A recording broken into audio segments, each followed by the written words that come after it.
Mr. Nick. Get ready for the show.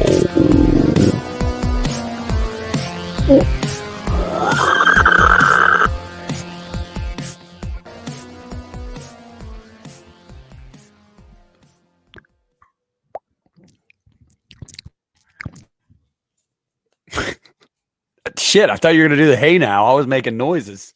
Go ahead. No, You started. I'm done now. Now I'm put on the spot. Hey now. Hey now. God, we both said it at the same time. What's up, everybody?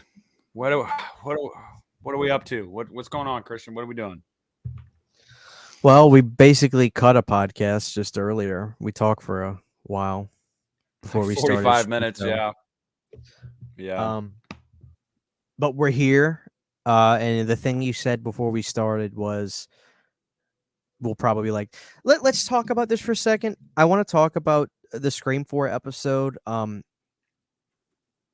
It seems to me there is a portion of the fan base that vehemently disagrees with me. I'm not going to put you in the same category as me at this point, but they vehemently disagree with me in two ways. Not only do they think that Scream 4 is a very good movie, but a lot of them actually think Scream 5 is abysmal and 4 is way better. And it's just interesting to me. I think there are things about Scream 5 that could have been a lot better, but I think there is a lot more enjoyment for me in 5 than 4 in terms of the suspense. I like the characters more. The movie actually looks like it was shot on film and not shot on jelly and Vaseline, you know. And I just don't dig the film. And but that was an interesting eye opener for me. I don't have my finger on the pulse of the Scream fan. The franchise as a whole is really interesting. I love Scream fans. I really do. They are this generation's Halloween fan. So it's great that we have both operating in the same space right now.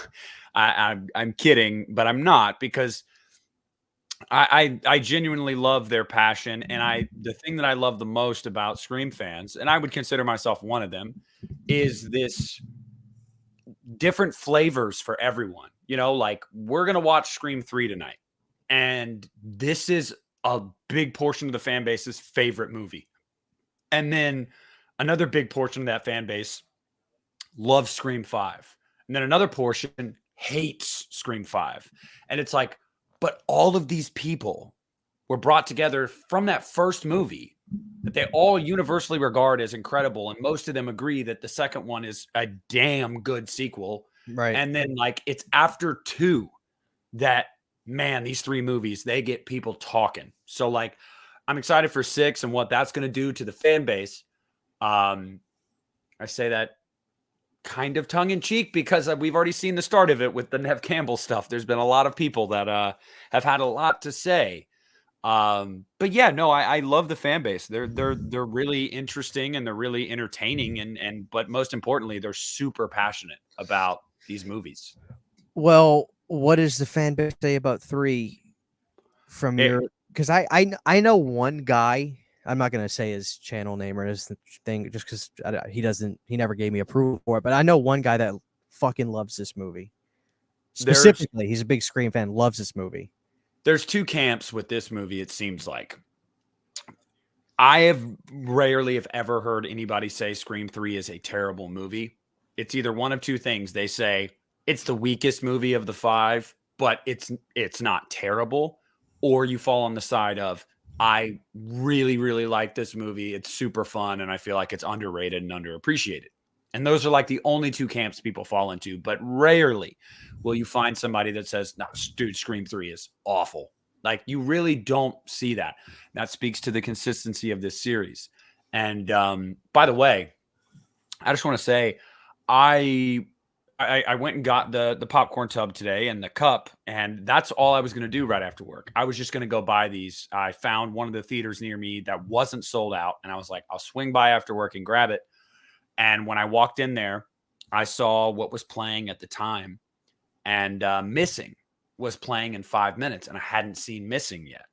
And I said, you know what? Screw it. I'll watch Missing. So I went to the counter and I bought these and watched Missing, and still have movie theater popcorn in here, which is fantastic. I am munching on it and will Hell be yeah. munching on it. But the reason I mentioned this is because today when I was at the theater, I saw the Scream 6 trailer for the first time on the big screen right before the movie right before the movie played. And I noticed stuff in the trailer I had never noticed before. And I think it's because it was so much bigger. Like, I didn't notice that in the trailer, when Ghostface shoots the dude in the convenience store, that you can literally see the blood from that dude spatter across the cooler behind him. I never noticed that. And then watching in the theater, I was like, oh shit. Like, what? That's gross. Like, really, really great presentation for that trailer on the big screen. It looked awesome. I'm very excited. Me too. Me too. Just the fact that Ghostface is in a gas station. Dude, broad daylight with a fucking shotgun. Yeah. I managed to avoid seeing the video, but apparently 2 of the killer reveals were spoiled today. And yeah. seriously, fuck these people. Fuck these people, man. How did they even get their hands on that footage? Where are they getting it from? I saw somebody post about where it was likely that they got it from, and it was watermarked, I guess. So, like, the person's identity is not anonymous. So, whatever dumbass posted it, they're gonna be seeing some legal action taken against them, like, today. Like, yeah, it's like, why leave your watermark, you fucking idiot? But yeah, That's a shame. Well, guys, I'm perpetually gonna stay off Twitter for now because I'm assuming that's where I'd probably see it. and do not leave a comment on this episode. Do not be a dick. If you saw it, just keep it to yourself. Don't ruin it for us. Don't ruin it for other people. Just keep it to yourself. Please. Yeah, please don't say anything. Yeah. Anyway, I guess we can get this show on the road. We are watching Scream. I haven't watched Scream 3 in a decade, probably. It's been many, many years, and all anybody seems to want to hear my thoughts on is this dream sequence. Yes. So I guess we'll cross that bridge when we get there. And Gail's bangs. I want to hear your thoughts. Scariest thing in the movie. Where are you at? 0. I'm at the 0 mark. 0, 0, 0.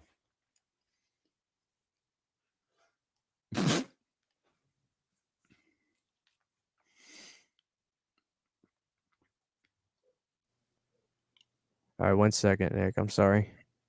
What happened? My internet took a shit and my Blu-ray player shut off for a second.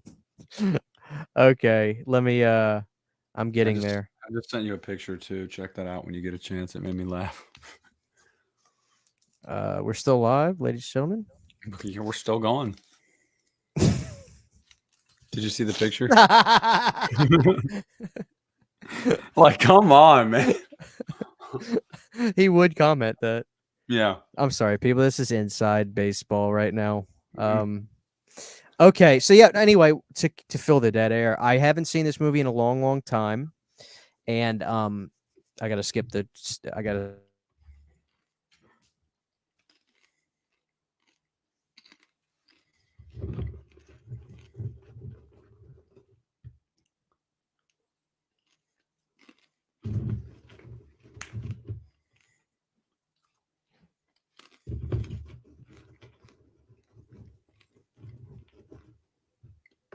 Is this the first one not written by Kevin?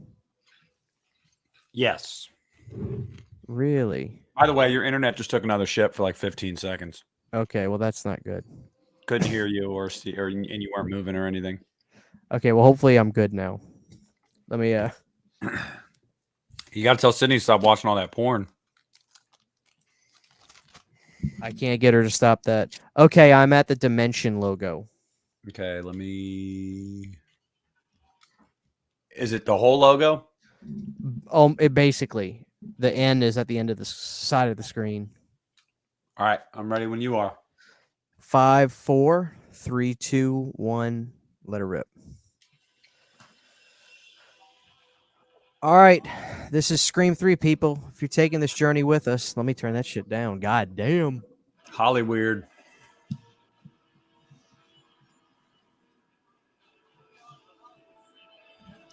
All right, people. So the only thing I remember from this movie is the opening sequence. Really, is cut with Cotton. We're about to get some Creed when he's back at his apartment. The Creed, or no, it's his girlfriend. She's walking around, and the record player starts playing his Creed record. Oh, that's right. I'm so happy to see that Cotton got his money since he got screwed. Yeah, but let's be honest though, dude. There's one thing about Scream 2 that always pissed me off with his character, and like the moment where he has the gun and he's like not sure he wants to shoot Mrs. Loomis, and he's like standing there for a few minutes like listening to them both talk, and then Sydney's like, I'll do the fucking interview or whatever if and then he shoots Mrs. Loomis. It's like, were you gonna let the killer live, bro? Like, were you really like, well, what was she saying to him at the time, though? Was she trying to psych? Was she psyching him out? Yeah, she was basically like, she locked you away. She had you put away. Like, it's her fault, blah, blah, blah. And so I get why it might have been messing with his head, but Cotton's whole plight was that he was innocent, didn't have a bad bone in his body, basically. And he wanted people to believe him and sympathize with him. And then faced in that moment, he was like, maybe I should kill this bitch. And it's like, well, kind of a hard sell with what you've been trying to sell me, but. Well, dude, if I just lost a couple years of my life and now I'm dead broke and I'm trying to make some money and this broad is holding me back, I'd be pissed off. I know that. Yeah. It's all about the dollar. Uh-oh. We don't see anything. Son of a bitch. The only thing we see is her get out of the shower, and it seems like she doesn't even dry off because she's just leaving puddles all over the floor. Don't be that kind of psychopath. Dry off before you walk with your nasty ass feet all over the house and leave puddles. I'm wondering. Oh, I know I'm way ahead of myself. What is the purpose of killing Cotton? Why? It's her brother, obviously. I remember that, her half brother, whatever. It's because Ghostface gives a line when he's about to kill Cotton. He knows that Cotton knows where Sydney is, and so he's trying to find Sydney.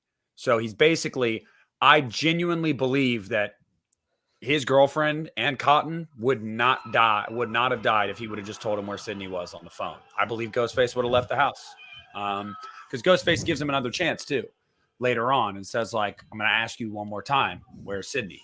And so, like, that's all. Just trying to find Sydney. This chick looks good. Yeah, but what? Just you wait till you see this bitch's puddles. I mean, look out! She's soaked. Look at this. Yeah, she is wet. That's psychotic. Just drop the toe. Oh my god! Yeah. Get a musty ass. That's how you get a musty ass rug too. I mean, just and it's Cotton's condo too. She's like, I don't give a shit. Are they ever going to make like an actual Stab movie? I hope not. I really hope not. Like, make it a Shudder exclusive. I don't know.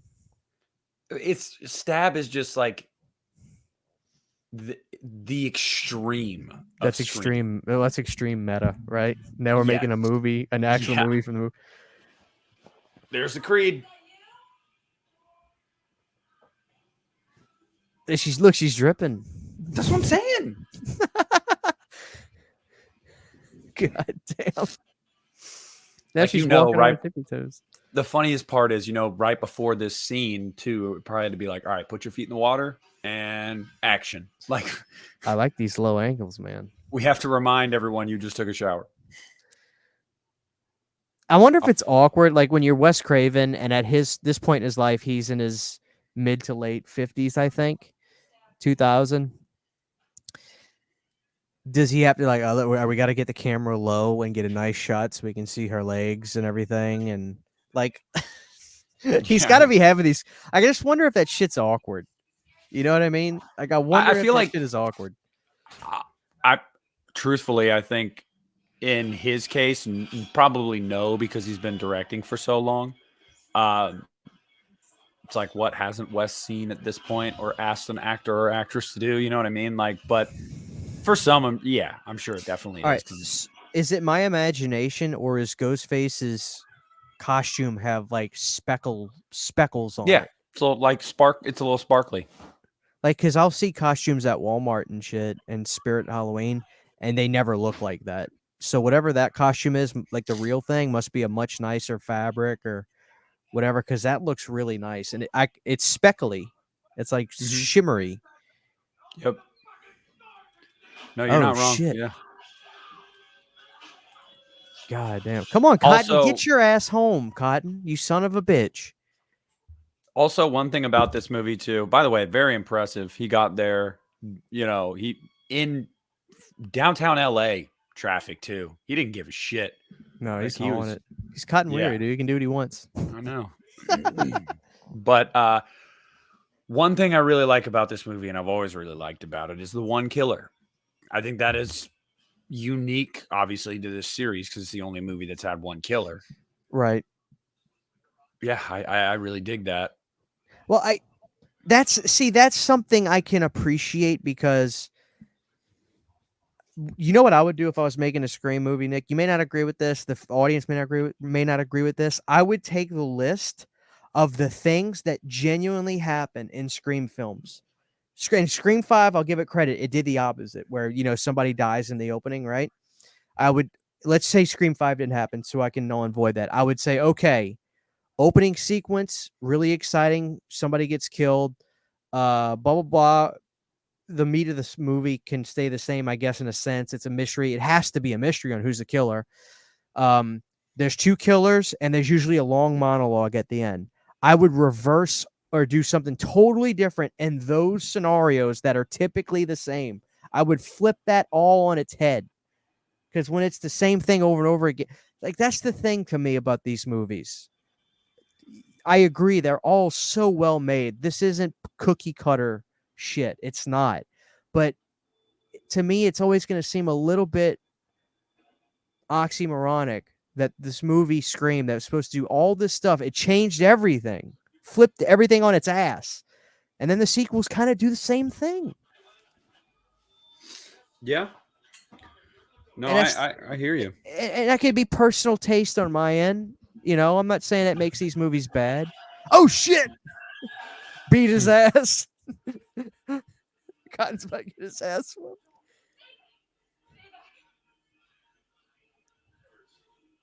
All right, Cotton, don't creep up on her like that. Don't do it, you stupid fuck. Dude, back up. Read the room, bro. Back up, Cotton. You fucking idiot. Oh shit. Oh, god damn, you stupid idiot. Oh This isn't a bad opening scene. I no, mean, I actually really like this one. it's yeah. I think it's better than two. I used to like Scream 2's opening when I was younger. Now I just think it's really derivative and just kind of like, What is it? I can't even oh, remember. it's the whole like she's getting killed in the movie theater while everyone's watching Oh, Stab. movie theater.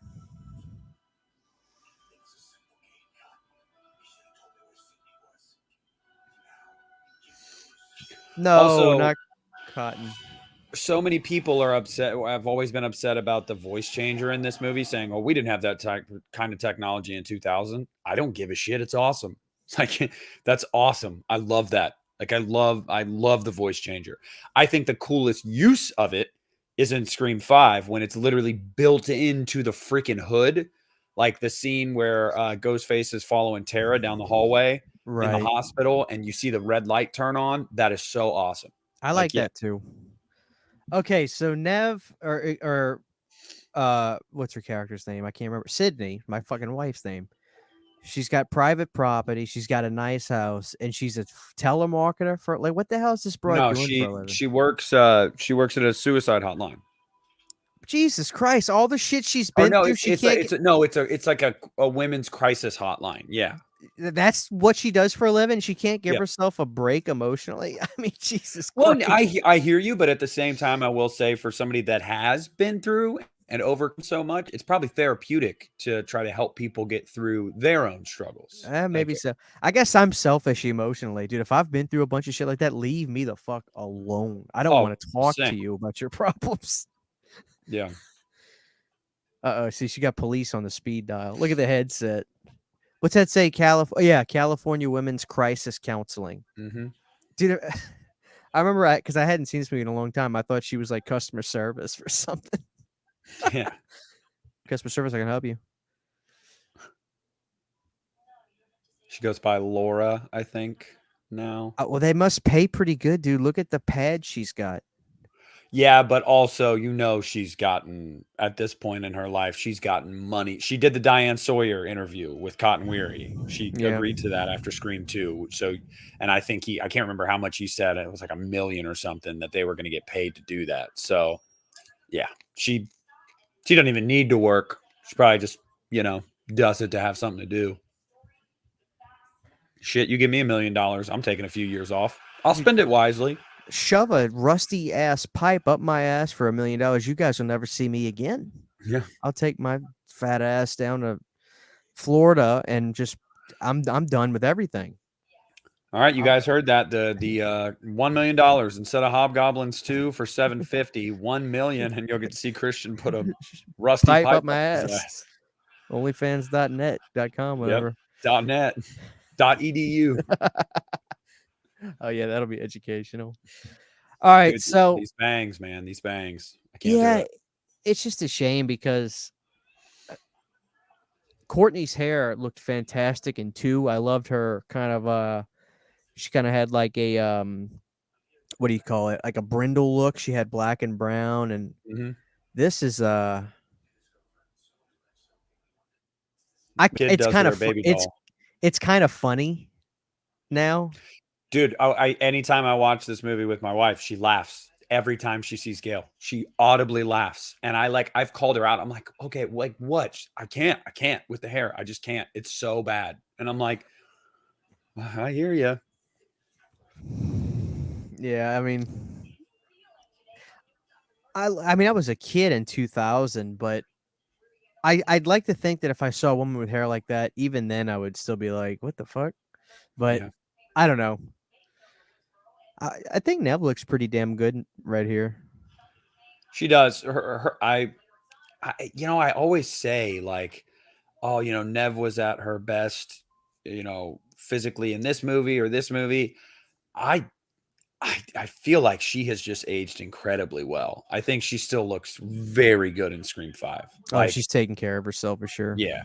I like her in Scream 4, dude. Yeah. I love that MILF. She was like 39, 38 right there.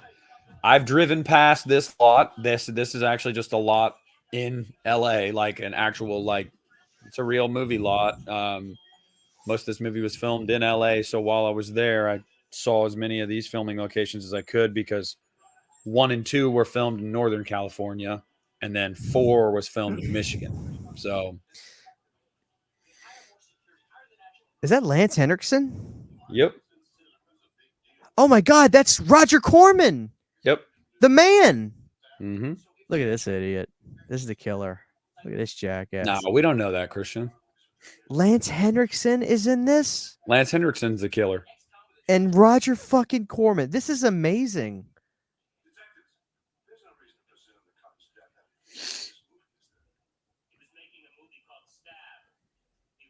I'm just in awe right now. I completely forgot that Lance fucking Henriksen and Roger Corman are in this. That is amazing. Jenny McCarthy. Now this guy sitting down on the steps, was he in Sister Sister? I don't know. I'm pretty sure he was, or he was in some Disney show because I remember him like yesterday. Jenny McCarthy in her prime is hot as ever. She's a nut job, but So what Yeah. is this movie, Stab 3? What is it? What is it This is recreating? Return to Woodsboro, man. This is I don't think it's recreating anything yet. It's like it's basically like not based. It's a based off of obviously the Woodsboro murders and stuff, but it's like its own Scream 3 before there's a Scream 3. Like everyone returns to Woodsboro and Ghostface shows back up. That's what it's supposed to be. It's so meta to make a movie about making a movie in a way. Yeah. I wonder if this movie was just if people were fatigued with Scream a little bit, or not even just that, or just the genre at that point, because it was simple. History repeats itself. The slasher stuff burned out a little bit. Granted, Nightmare on Elm Street kicked everybody's ass and then kept the train rolling. But I do wonder if the post Scream era, this was 4 years later, if people were kind of like looking for the next thing by this point. Yeah. And I think the box office returns showed that. This movie wasn't a flop or anything, but it had the biggest budget of the three. And I think I want to say its budget was like 45 million. And I think it made, or maybe it was just 40 million. And it made like tick over 100 million. Okay. So 40 million, box office of 161.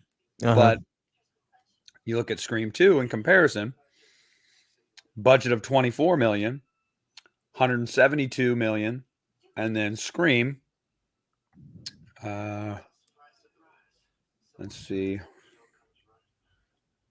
Scream was a budget of 15 million. I think that one made 173 million. But the difference here is domestically, which is where, as you know, as somebody that is a movie person, that's where these companies make their money. Like yes, sure, you make money overseas, but you only get like 70 to 75, or you only get 20 to 20 or 25 to 30% of those sales. Whereas in the US, it's basically like 50% of your ticket sales, these movie companies get.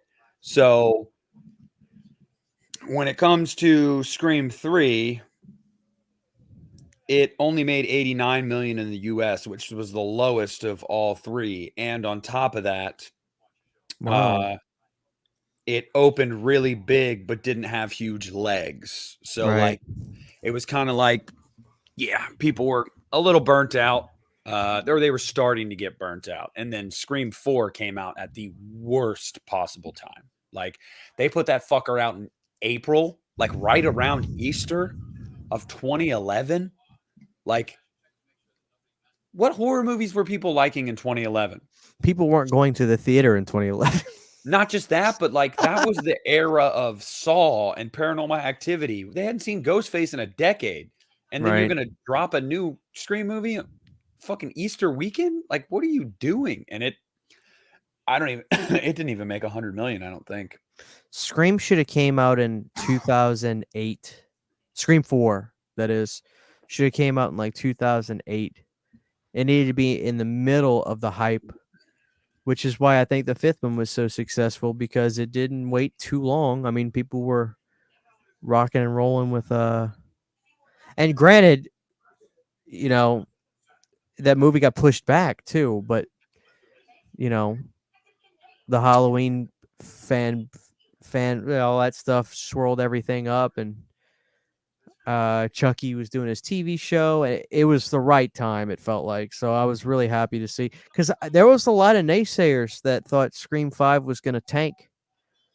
And I can understand it when you look at history. You say 4 tanked, but I I Different was times, man. yeah, I was happy to see Scream 5. What did Scream 5 do? Like 120? 100, 141, I think. That's 141 million. awesome. I hope this one does just as good. It's I going to be think this one interesting. will do. I think this one will do better because now the general audience, Jenna Ortega is a much bigger star now. A year later, and they are they are rightfully putting her front and center in a lot of the marketing. I think that's going to get casual people out there just to see Jenna Ortega. So, yeah. Yeah, I'm excited for the like I've said a bunch. I'm really happy that we're in the Jenna Ortega era. I think she's gonna carry it well. I wonder if Nev will be in the next one. I tell you what, what I like about this one, for me, there's always gonna be a part of me that looks at Scream in a vintage way, and this film, being from 2000, just that aesthetic alone, I'm like, okay, this is what I'm talking about. This is the Scream that when I think of Scream, it's more of an era that I think of, and not necessarily a movie. And I like that this one just feels very old school, and it was shot on film, and the it's old enough now where you can consider it vintage. Um, Yeah, the strength of this movie is this stuff. The Sydney stuff and then the original trio when they get back together. That's the strength of this movie. The weakness of this movie. Oh, here we go, Christian. oh, is this it? This is it. God damn, what the fuck? That is kind of trippy. They shot this really creepily. All right, so the mama is walking in this white gown in the Oh, woods. just you wait. Just you wait. Oh my god. What the fuck? She's like drunk wandering home. No idea where she is. This is like something from Fulci. Oh my god. What the fuck? Dude, I'm digging it. This is good shit. I want this movie. I've always yeah. Our hands bloody. Yep.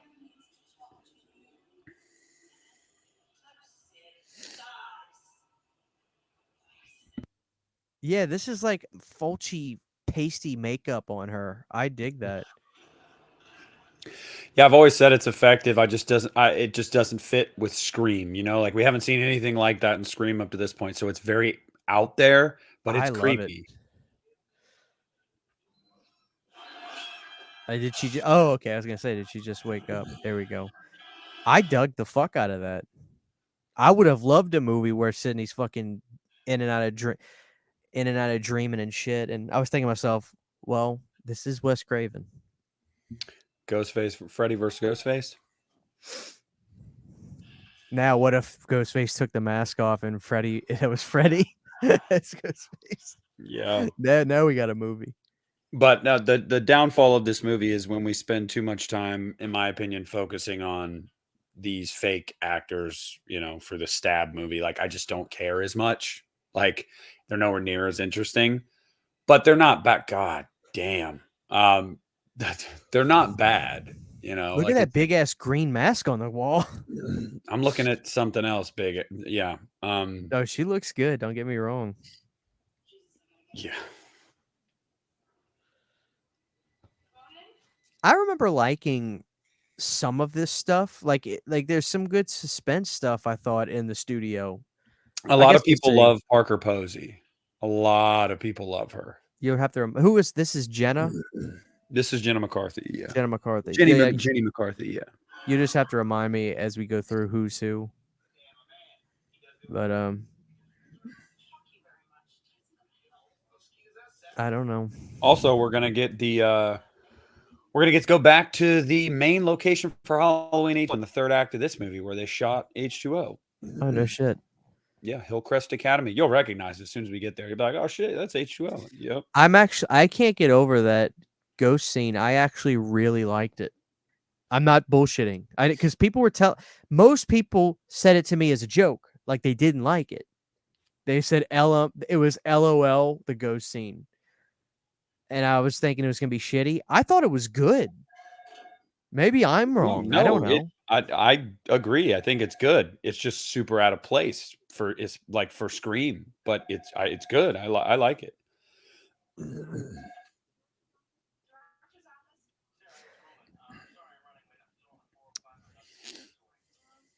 Did they have a plan to do a fourth one after this one immediately, or No.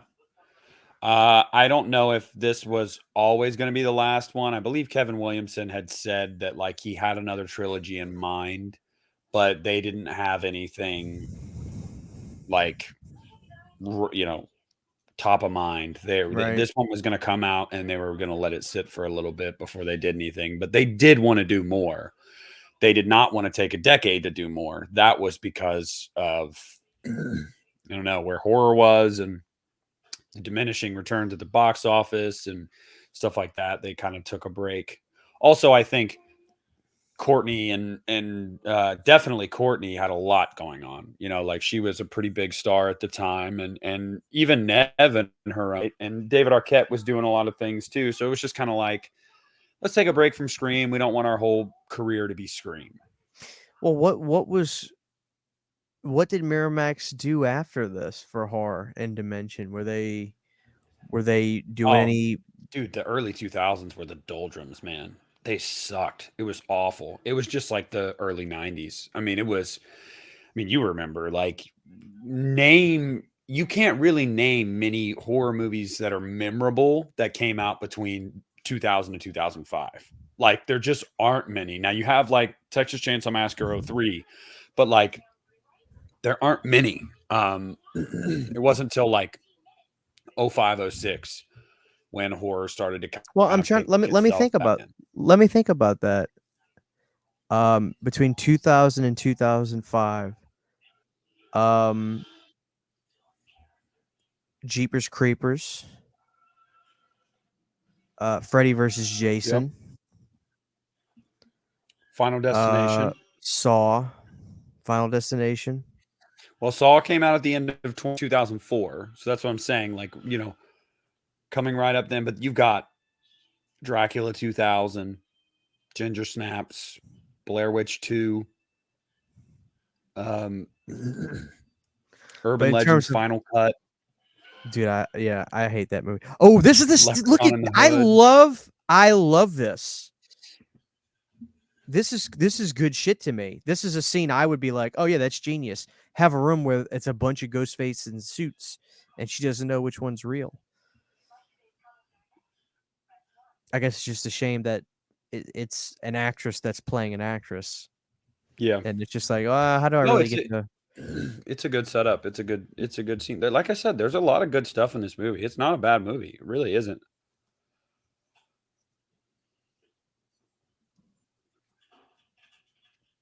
Yeah. Now I can see those suits really well. They're sparkly. There's something.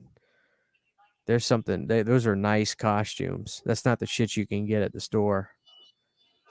I'm sure there are super fans that probably have outfits like that though. Yeah.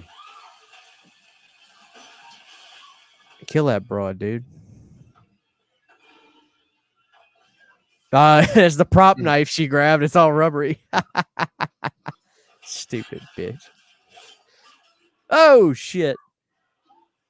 And now it just makes perfect sense. He's the director. That's why he's here.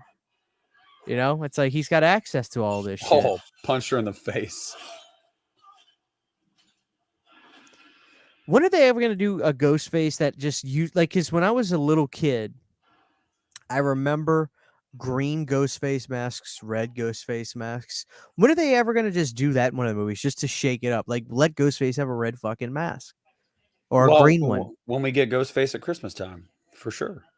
Let's just get a different one. But we are getting a different one in this new one, so I'm excited for the Halloween 2018 Scream mask. It looks good. What do you mean? Like it's like an old worn out one? It's Scream 6. It's an old worn out mask. No shit. Yeah. I've only watched the trailer once, and I never went back to see it. Nor did I see it on a big screen. So Well, I didn't know that. I'll send you a picture of it right now so you can react live on the podcast. All right. You can say, "Oh, hey, I like that," or "Hey, I don't like that." It is incoming now. And I believe the story is it's supposed to be one of the original masks, like Stu or Billy's or somebody like that. Okay. Oh wow! Look at that. Yeah, that is all grimy and worn out. Yeah, I'm down with that. I am down with it. Scream 7, the Ghostface rainbow mask. You just watch. I'd love that. So would I. I think that'd be killer. I don't give a shit. So I guess I could put out some feelers for the audience. I've got a few ideas for shows I want to do. I have this thing that just it's fun to me to watch what's conceived to be as like controversially bad movies where people get angry about them. As I'm looking at this beautiful original We're not psycho, watching the fucking Babadook. no. But I was gonna I say know. was I was letting them know. that unless they pay, everybody's got a price. But as I'm watching this movie above my television, and thanks again to my friend Lauren Dixon, Visit by Voices One, as I'm seeing this gorgeous original Psycho 2 poster, I remember I was looking at it a day or so ago, and I messaged Nick. I said, "Should we do Scream 3 or should we watch Psycho 1998?" And you picked the right movie because people did want Scream 3, but I think it would be a hell of a show to watch Psycho 1998 because people have such a reaction to that one. Like, oh fuck, I hate that goddamn movie. That's Parker Posey, by the way, Christian. That's the one. Okay. Is this our bodyguard? Who is this jackass? Yeah, it's Joe Swanson from Family Guy. That's actually the guy that does the voice. So What's up with this mustache?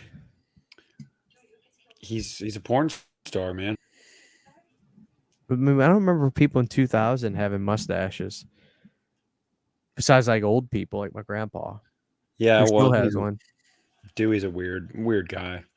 He's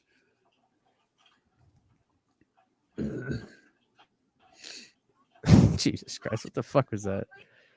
That's why so many people love her because she is so over the top and like extra in this entire movie. Look at them cactuses. I saw that trailer.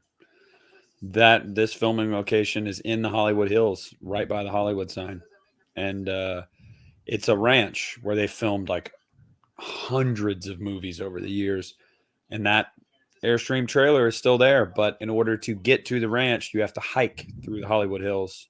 And I had my 8-month-old son, so we weren't doing that. But you can't see it, but there's a drop off right past that trailer, and a couple hundred feet down is a cul-de-sac. We were on that cul-de-sac down there, and you could see the trailer up at the top of the hill. So I took like a photo, but I wanted to go to the ranch because that house and everything are there. But yeah, my wife was like, "We're not doing that." Well, speaking of going places, did you get your tickets for Halloween 45? Fuck, not yet. God, that's gonna be. Are you genuinely excited about that though? Because like Sean isn't even excited, and he's doing it. Sean's not excited because he's just burnt out on all it takes. Like it takes so much time to organize it, and he's busy for over a year with that. And then Right. and then that weekend is just insanity because most of them are his clients. So it's But you like, think when it's 5 years apart, he'd get a little excited. You know what I well, I mean? mean, yeah, but he He's has been doing told it us for a long time, I guess. that's the thing. That's what he's told us. He's like, I've just been doing it for so long. It's just like it's lost the novelty for him. He works with all these people all the time. He's, it's like I'm sure the first one in the 25 years and 30 years were super cool for him. But now it's like I know all of these actors and all these filmmakers now, and I work with 90% of them. Like now it's probably not so much like feeling like a kid anymore. It Right. feels like work again. And then you also got to think about, not to sound morbid, but probably every time there is one, there's at least a couple deaths. Not that it's just, there's less and less George people. won't be there this year. George was always there. He won't be there this year. So that'll be different. And I didn't realize George Wilbur was 81. Yeah. And I Dick thought he was like Warlock, 70 at best. Dick Warlock's in his 80s. He won't be know. around much longer. He still seemed like he was in fairly, good shape on that podcast. I listened to it. That was a good episode. I love Dick Warlock, dude. When he started talking about what he used to charge at conventions when he started, I say this with love, but you could see Sean like, I don't want to talk about this. Yeah. It's the funniest thing. Yeah, Christian and I have always said, guys, we love Dick. Dick's great. He was a funny dude. I liked, but it was really sad too because like he made it sound like him and Kurt Russell got into a fight and they just haven't talked in a long time. But he didn't go into detail about what happened. And it sounded like Sean and Christopher knew already, like they'd already talked to him about it. But the audience, I think, felt like, as me, an audience member, listened to it, I was like, well, what happened? I want to know what happened. Why did you and Kurt Russell have a fight and you don't talk anymore? Like, I want to know about this. So I'm sure Sean would tell us. Yeah, I'd like to know.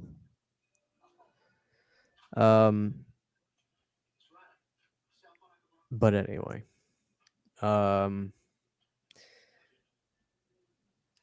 Patrick Dempsey. He is now Sydney's husband. She got a dog now. She got a golden retriever. Yeah.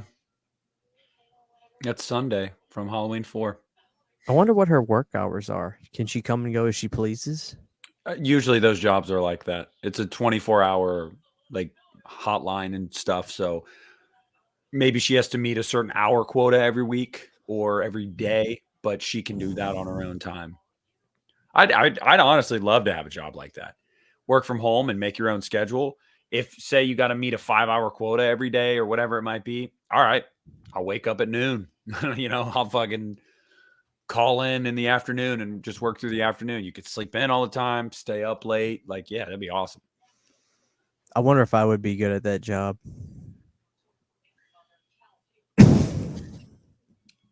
Maybe not a women's crisis center, but yeah.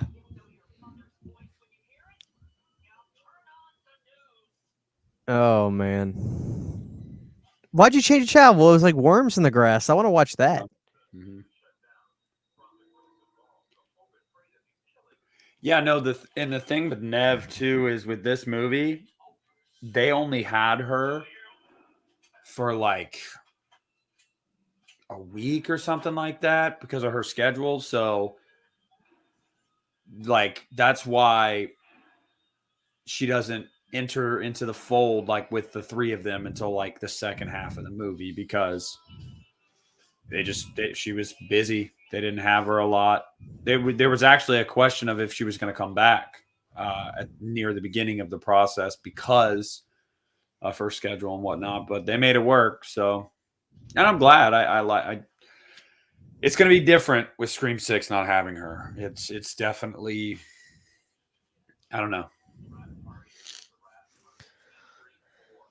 It makes when you bring this up, it just makes me think, do you really think the people that say they're not going to support this film, do you think they're really going to be able to stay away?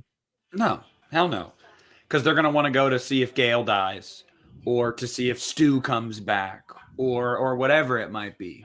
So, no, they'll go see it. And even if they like it, they'll lie online and say they didn't like it. So, I mean, it's just like, it's fucking business. It's business. Do you think Paramount says, you know what? Fuck Nev Campbell. Fuck Nev Campbell. It's just silly to me. It's all contracts and money and it's stuff like, it's like, get over it, guys. Like, there's a lot more things in life you could pick a battle over being upset about.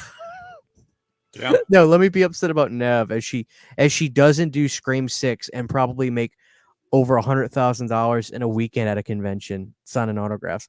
Yeah, I don't think I'm gonna feel so bad. I mean, for fuck's sake. I don't Pick your think battles, people. I don't think she's losing much sleep over it either, honestly. No. And for the people that I'm sure if she could say something to the people that are like, waving their flag for her, saying like, she's like, get over, like, guys, like, come on. Like, it's like there's people that are starving to death. Are you worried about me not being in a fucking movie? Yeah. I think she only cares about the fans' feelings. That's what I think upsets her. I don't think the payday actually upsets her that much because she doesn't need the money. It's like, I think it's more just like, it sucks because, I've had fun making these movies and I know the fans love the character, but I think that's all it is. I don't think it's like she went home and cried for weeks and reevaluated her life. No. And you know what this makes me think of? Speaking of just like being honest, so I finally got around to watching that video Sean posted of those Halloween 2007 interviews. Yeah.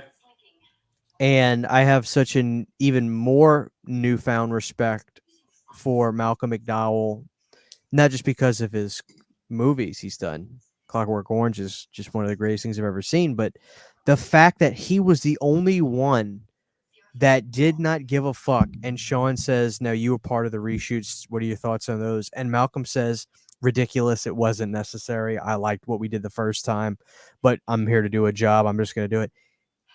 I agree.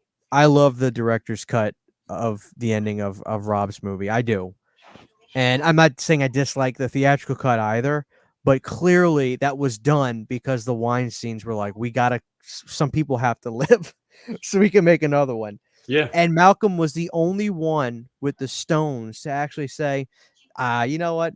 Stupid. We didn't need to do this crap. But then again, you know, look, I'm an actor. I'm hired to do the job. I'm gonna do it. But he was the only because you heard Scout and all them like, oh, I love the reshoots. Oh god, it's a whole new level. It takes things to a whole new level. It's like, oh, for fuck's sake. you know. So I thought that was really cool hearing Malcolm say, "Oh, it was stupid. We didn't need to do that." Yeah. No, he he seems like a good dude. I hope there's a decent amount of the Rob Zombie movie people at 45 if I end up going, and that's the plan because I know Scout and Danielle will be there. They won't miss that opportunity. But By you know, that point, I'm gonna have business cards for the podcast, and I'll send you some. That way, you can bring some to that convention. And if you see them, you give to them. Damn it! I was just you gonna. I was think just. I'd be in the same room as them and not see them? Come on now. No, no, I no, would. no, no, no. If they're there, I'm saying if they're. I don't know if they're booked or not yet. Danielle goes to all these things. Yeah. Um.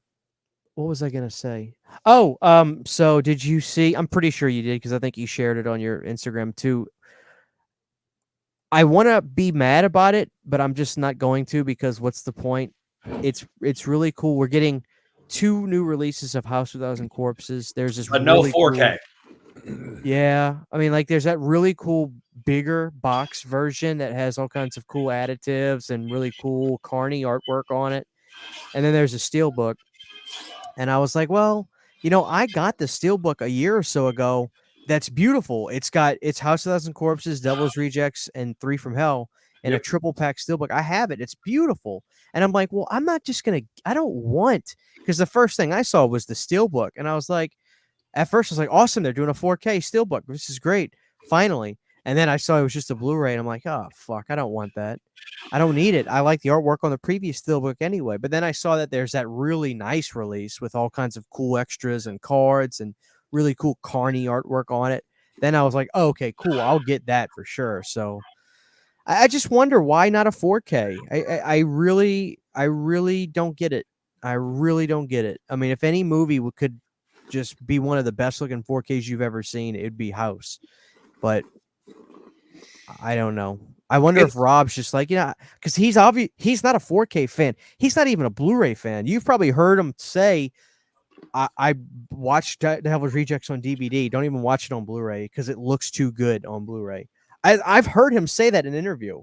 He doesn't like good picture quality. no, he likes film in its purest form. Like in the sense of like I feel like Rob would watch a VHS before he'd watch a 4K. Yeah, and I get what you're saying, but it's like, dude, 4K is the purest form. It's the most uncompressed version of the image. If anything, Absolutely. I just mean you know what I mean. Like his childhood. Yeah. yeah, to I've him heard that's filmmaking in its purest. it might have been on that interview with the Halloween 2007s. They all blur together because I've listened to a lot. No, it's probably on Charles Band's podcast. But I remember Rob saying something to the effect of, "Dude, it's just so funny. Like I hate doing all these like Blu-rays and stuff because there's some movies I watched as a kid that were really creepy and fuzzy, and they were kind of like felt like you shouldn't be watching it. And then you watch them in like really high definition. You're like, that's really isn't that good," which is kind of silly to say. But I almost wonder if Rob is just like, no, I don't feel like I don't feel like doing a director approved 4K. That's what I You was know? gonna say. I wonder if that is the thing. He's just like, I have no desire to do that, and you know, uh, sucks if that's the case, but because I need a Halloween 2 4K. I mean, yeah, I'm dying to see Halloween and Halloween 2 on 4K so bad. But really, it's interesting. Devil's 3 from Hell got a 4K. Yep. I mean, oh shit, they blew up that fucking house. God damn. God almighty.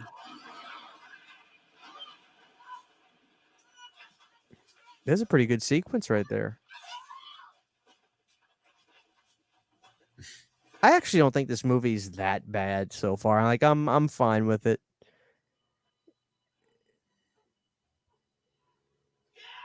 No, yeah, It's gonna people are gonna give me shit, and I look, the Scream fans will probably give me shit. Something about Scream 4, guys. I'm sorry, it just doesn't work for me. I'm not entertained by that movie.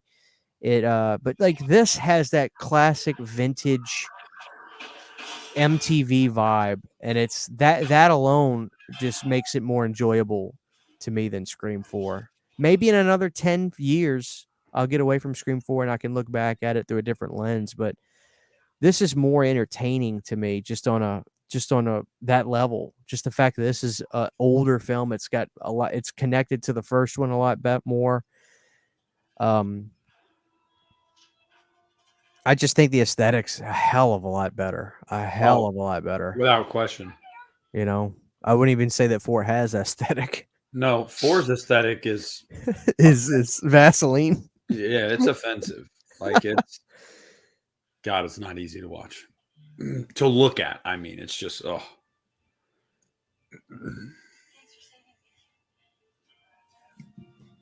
She doesn't look as bad with her hair down, I guess. I mean, it's not good, but when she has her hair up, she looks like it almost looks like she was a victim of a saw trap where her scalp was getting ripped off.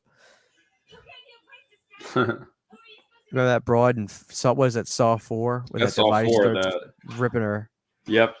Yeah, Isn't she like a prostitute or a drug addict? one Yeah. of the two. Mhm. And then I won't attribute both of those to her because I don't know what the character's arc was in that. Yeah, but don't the two normally go hand in hand? I didn't want to say it. Yeah. Let's just say it. Where'd this fucking broad come from? She just came down the hill in a dress. Jesus Christ, these broads.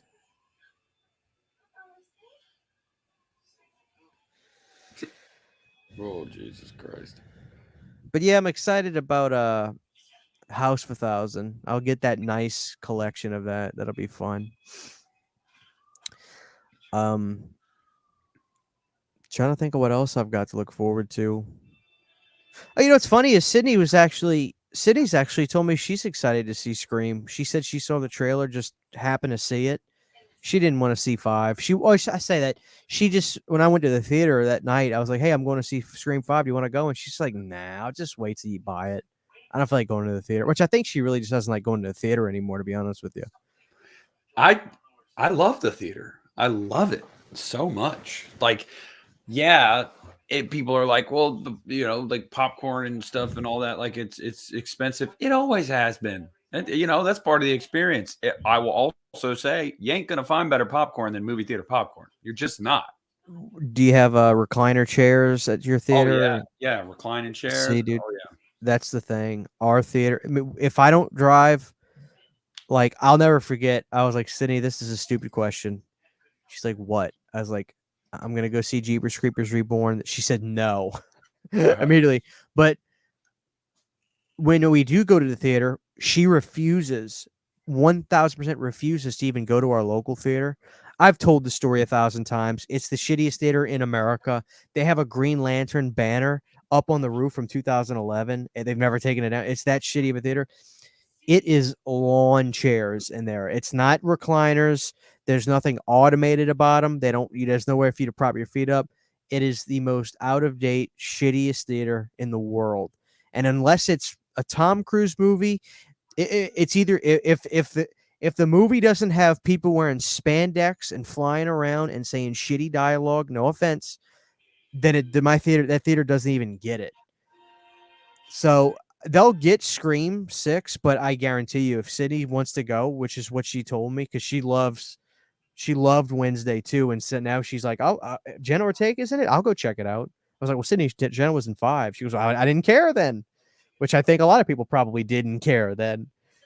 But now she wants to see it, but we'll have to drive 30 minutes to go see it at a theater that's comfortable because, dude, once I experience those recliner chairs and There's no going space back. from people, oh, dude, I'll pay a premium price for that. And what about this AMC theater crap where they're charging tickets like a Ticketmaster concert?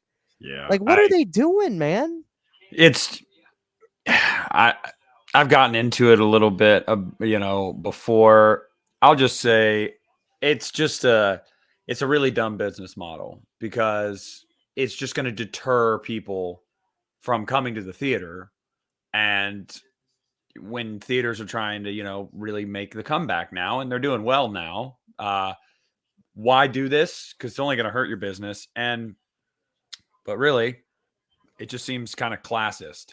Like, oh, you make more money, you can get the nice seats. Oh, you have a large family or you don't make as much money. Well, I hope you don't mind to have neck pain for the next week because you're going to be sitting in the front row looking up the whole fucking Oh, time. dude, and who the fuck wants to sit in the like? I've had to do that before when I went on a blind date to see one of those Pirates of the Caribbean movies, and dude, I needed surgery after I got out of the theater. It's My neck awful. was They shouldn't even exist. I've always maintained, why do movie theaters not stop the seating where they stop it and put the screen just a few rows further down in length, right, so right, every seat in your theater people can see comfortably? It makes no right, sense not to do that. But dude. I don't know. I don't know what the fuck's going. Like, what is the logic behind charging a premium for the better seats at this point? If they need people to get into the theater to begin with, I truly can't fathom it. It's asinine to me. no, it's just corporate greed. That's all it is. It's because they can. So AMC is going to try to do it, and I think it's going to crash and burn. I think it's going to be a horrible idea, and I don't think it'll last very long. And I think they'll hope that people forgot they ever did it. But unfortunately for them, people don't forget. Well, what I would do is if you're a person that uses those theaters, if you're not going to matinees at 11 o'clock on Sundays, you need to because usually nobody's in there. Or if you're like me and you actually are off on weekdays and you can go to a theater at 11 o'clock on a Monday, just pay for the cheapest seats you can. And then once the movie starts and nobody's in the goddamn theater, go take the comfortable seat, you know? And but then Yeah, if they have a problem with that and then they try to tell you to go back to your seat that you paid for, then I would just stop going to that shit. yeah. But I can't imagine they would give you but they offer like memberships and stuff too. I wonder what happens with those people. They have to have some plans that like you can I don't know. It's probably just I'm sure they have something figured out that's just stupid, but I don't know. I feel bad for the people that go to those AMC theaters now. Thankfully, I don't have those. I have Tinsel Towns, but I think those are Cinemarks. I think they just call them Tinsel Towns around me. But I don't have an AMC theater anywhere near me. Thank God. I think I think there is one near me, but it's not the closest one, and it's not the one that I go to. I always go to Cinemark. Cinemark. Anyway, there's old Randy. At least they got him in the third movie a little bit so he can make some money. Should have never died. No. Just think of how much better the series could have been if he was alive still. Granted, I mean, maybe they could have killed him in 5, but still.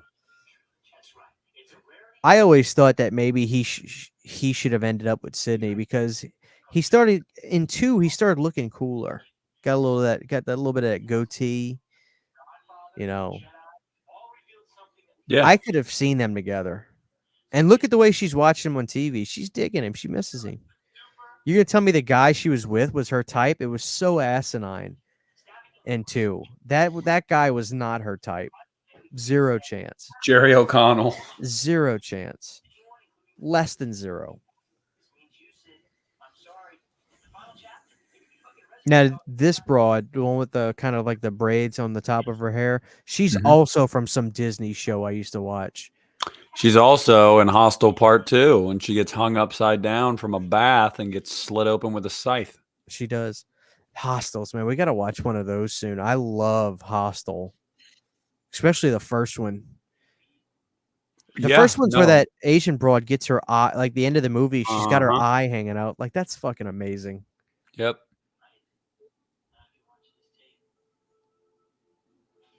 I'm so excited for that Thanksgiving movie that Eli Roth is gonna do. We need it. We need more Thanksgiving horror. Well, there's not much, and the only one the only one I'm aware of that I watch, not even every year, really every other year, is just that that slasher film called damn it, what is it called? I have it, but I don't remember what the fuck it's called. Blood Rage. So other than that, like, I don't even know what else there really is. Thanksgiving, man. My dad loves that movie. Unironically loves it. Thanksgiving 3. I hated Thanksgiving 3. It got too big. It. Yeah, they tried to be clever. Like, the movie starts out where the turkey stole every copy of Thanksgiving 2 on DVD, so nobody could watch it. So then that's why it's called Thanksgiving 3. Oh, fuck. But it's stupid. It loses all that ridiculous charm that the first one has. And the first one is so fucking hysterical. I mean, I laughed my ass off watching the first one. When he rips off the dad's face and puts it on, and he answers the door when the daughter comes, and the stupid daughter is like, "Hey, Dad, how are you?" she thinks it's him. I was like, "You got to be fucking kidding me. You've got to be kidding me." Oh, man. Where's the 4K of that? You're telling me.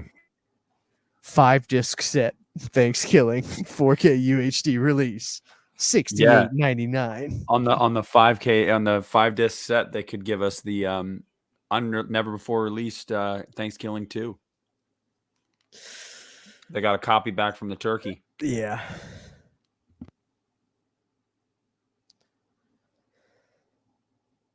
I'm kind of bummed out that the ghost scene already happened. I thought I had to work towards it, but it happened in like the first 20 minutes. There's another ghost-like scene. Carrie fucking Fisher's in this? Yeah. She's such a just a badass chick. I wish she was still with us. Let me tell you, Carrie Fisher lived life, brother. I bet she did. She was a partier. How old was she in 2000 right here? I wonder. This would have been late 40s, I think. Okay. I think. She looks good, but you could just tell she's been around a little bit. Yeah, when she died, 2000, she would have been 44. Okay. Fuck, that's not that much older than me at this point. I better watch what I say.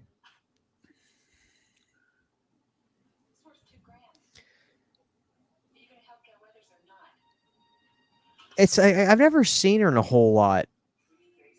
She was in Drop Dead Fred, I think. Who, Carrie? Yeah. Yeah, I mean, she really made her career out of Star Wars, honestly. And I know she's done other things, but that's what everybody thinks of her. Yeah, I'd like to see her in more stuff. It's like Mark Hamill. Mark Hamill's done a lot of acting, but everybody looks at him as Luke Skywalker. You know, It's just like, that's who you are. It's cool when he pops up in John Carpenter films, like in Village of the Damned. He has a cool role, and Body Bags, and Sleepwalkers. He's in Sleepwalkers. So it's interesting seeing him in some horror You ever stuff. seen you ever seen that David Arquette movie, Eight-Legged Freaks? Seen it. I own it. It's one of my favorites. I haven't watched that movie in like 15 years. Yeah, Scream Factory put it out. I got know, it a couple I know. years ago. I was excited too. I saw that in the theater instead of Signs when I was at a birthday party where the mom took us all to the movie theater. She said, "You can go see Signs. You can go see Eight-Legged Freaks." And me and my brother went to go see Eight-Legged Freaks. We saw Signs the next day or so with my mom and dad, but I had a blast with Eight-Legged Freaks. Yeah, no, it was fun. And I hate spiders. It's like my biggest fear. But let me tell you something. Eight-Legged Freaks, they're so unrealistic. The I know. spiders are. It doesn't creep me out. Whereas Arachnophobia scares the shit out of me. Love that movie. It is a fantastic movie. It's also one of the scariest movies I've ever seen because they're very real looking spiders, especially for like a rural area that looks like a wolf spider Right. or a brown recluse. So like, and it's terrifying to think about them spiders having a bloodlust, literally going after you to kill you. Like they want to bite people. That's such a good movie. I need to watch that again now that you mention it. I love John Goodman in that. I fucking love him in that movie. I'm getting goosebumps just talking about it. Like I'm arachnophobic, man. And I remember like a year or so ago, I said something to my wife about wanting to watch it. She'd never seen it. Telling her about how much it freaked me out and everything. She's like, then why do you want to watch it? I was like, because it's just so good. But like the scene where Jeff Daniels is in the basement or in the cellar, and the queen is like just slowly walking up his body, and he's like paralyzed in shock and he can't move. I've always been like, that would be me. I wouldn't be able to get up. I'd be so scared. Like I really do feel like I would go into shock and I would just be like stuck there as that was happening. Cause like, oh fuck, man. I'm literally have goosebumps right now thinking about that fucking scene. Then he hits that board and she flies into the flaming like sack that he caught on fire, and then she comes out of it on fire screaming like yeah. I'm like, oh my god, dude, no. I'd love to rewatch that movie again. It's been a few years for me too. It's so good. It's so good. I remember when I go ahead. Well, go ahead. Well, I was just gonna say, I remember when I was a kid, when I was a little kid, I had a toy that I never took out of the package, and it was an Arachnophobia branded toy, and it was just a regular rubber fucking little snake, spider. Nothing special about it. It was a rubber spider on a plastic backboard branded under the movie Arachnophobia. It was the silliest thing. It's like they put there's nothing special about it. It was a regular ass looking plastic spider, but it was branded under Arachnophobia. And I'm just like, okay, I guess. Yeah. I just wonder how much that thing's worth now. You still have it? Oh, no. I lost all that in Katrina. Oh, shit, yeah. No, we're getting another ghostly scene coming up here soon. But now I wanted to ask you, because I've never asked you your thoughts on this, like, extensively. You're the resident Freddy guy. Oh, Creed. Creed poster. Creed poster. Yep. Go ahead. Like, what is, I don't know. Where do you land with New Nightmare? You know, because I know a lot of hardcore Freddy fans that fucking hate that movie. Really? Yes, a lot. No, of I hate it. Like a lot of people that are like, it's not even Freddy. Like it's a demon, and like you don't see him until the movie is over, halfway over, and it's just I'm saying this because I've listened to reviews and podcasts talking about the series from Freddy fans, and a lot of them, they got vitriol for that movie, man. I was listening to one today, and the dude, Nightmare is his favorite series, and he fucking hates New Nightmare. Hates it. I mean, he was raking it over the coals, and I'm sitting here listening to it, and I'm just like, this is so weird. Like, I just don't understand. Like, what is it about New Nightmare that just upsets so many people? I think it's Nev Campbell. I think it's far and away Heather's best movie in the series as an actress. She's actually I think she's really good in it. The only problem I have with New Nightmare is it feels it's clever. It clearly and it predates Scream, so like you got to give credit to Wes for doing the meta thing, and even he didn't start that. But in terms of a bigger property where it got the attention of a lot of people, you have to give credit to Wes for that. It just feels. My only problem is I just think it feels a little slow for the bulk of it. But at the end, when Freddy's in that demon lair and there's the waterfalls and all the crazy shapes and Freddy stretching his mouth to getting put the kid's head in his mouth. No, I love all that. The design of Freddy, I think, is just quite frankly brilliant. It's Oh, not my favorite, but I think it's brilliant. I think it's scary. I do wish we could have got some kind of scene with Robert and Freddy, which I can understand could be problematic. And this was Miramax, and time was probably always an issue. No. I think personally, I think it's extremely silly to say that it's a bad movie. By comparison to just movies in general, I think it's really good. It's just my Freddy. When you say Freddy to me, I will always imagine uh however you're dying in whatever capacity, Freddy's dressed up that way. That's my Freddy. I love the silly Freddy, and also part 2 for sure. But I think New Nightmare is a breath of fresh air when you're binging the film. It's funny because I'll always say, in a lot of ways, I'll say, look, don't watch Dream Child after you just binged 1 through 4. Of course you're gonna feel burnt out, and of course you're gonna be like, oh my god, this is just not landing. You just watched 4 of them. But if you watch that movie by itself, I'm not saying you're gonna think it's a great film, but you'll say, okay, it's maybe I was a little tough on it. It is some cool shit in here. There's great gothic scenery. The kills are still really fun. But on the flip side of that, I actually think if you are binging the films, New Nightmare would be a big breath of fresh air because it's a totally different thing and it's pretty clever. But there are things that I think are bad. Look, when Wes Craven can't act to save his life, when he is saying the line, well, you got to decide if you want to play Nancy one more time. There is a shit-eating grin on Wes's face.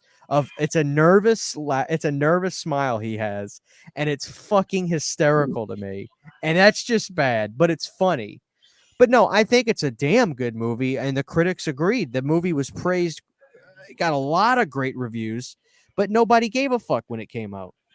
yeah. So no, I think it's quite frankly silly to say it's a bad film. I don't think that's even fair. Yeah, that's why I was asking, because I just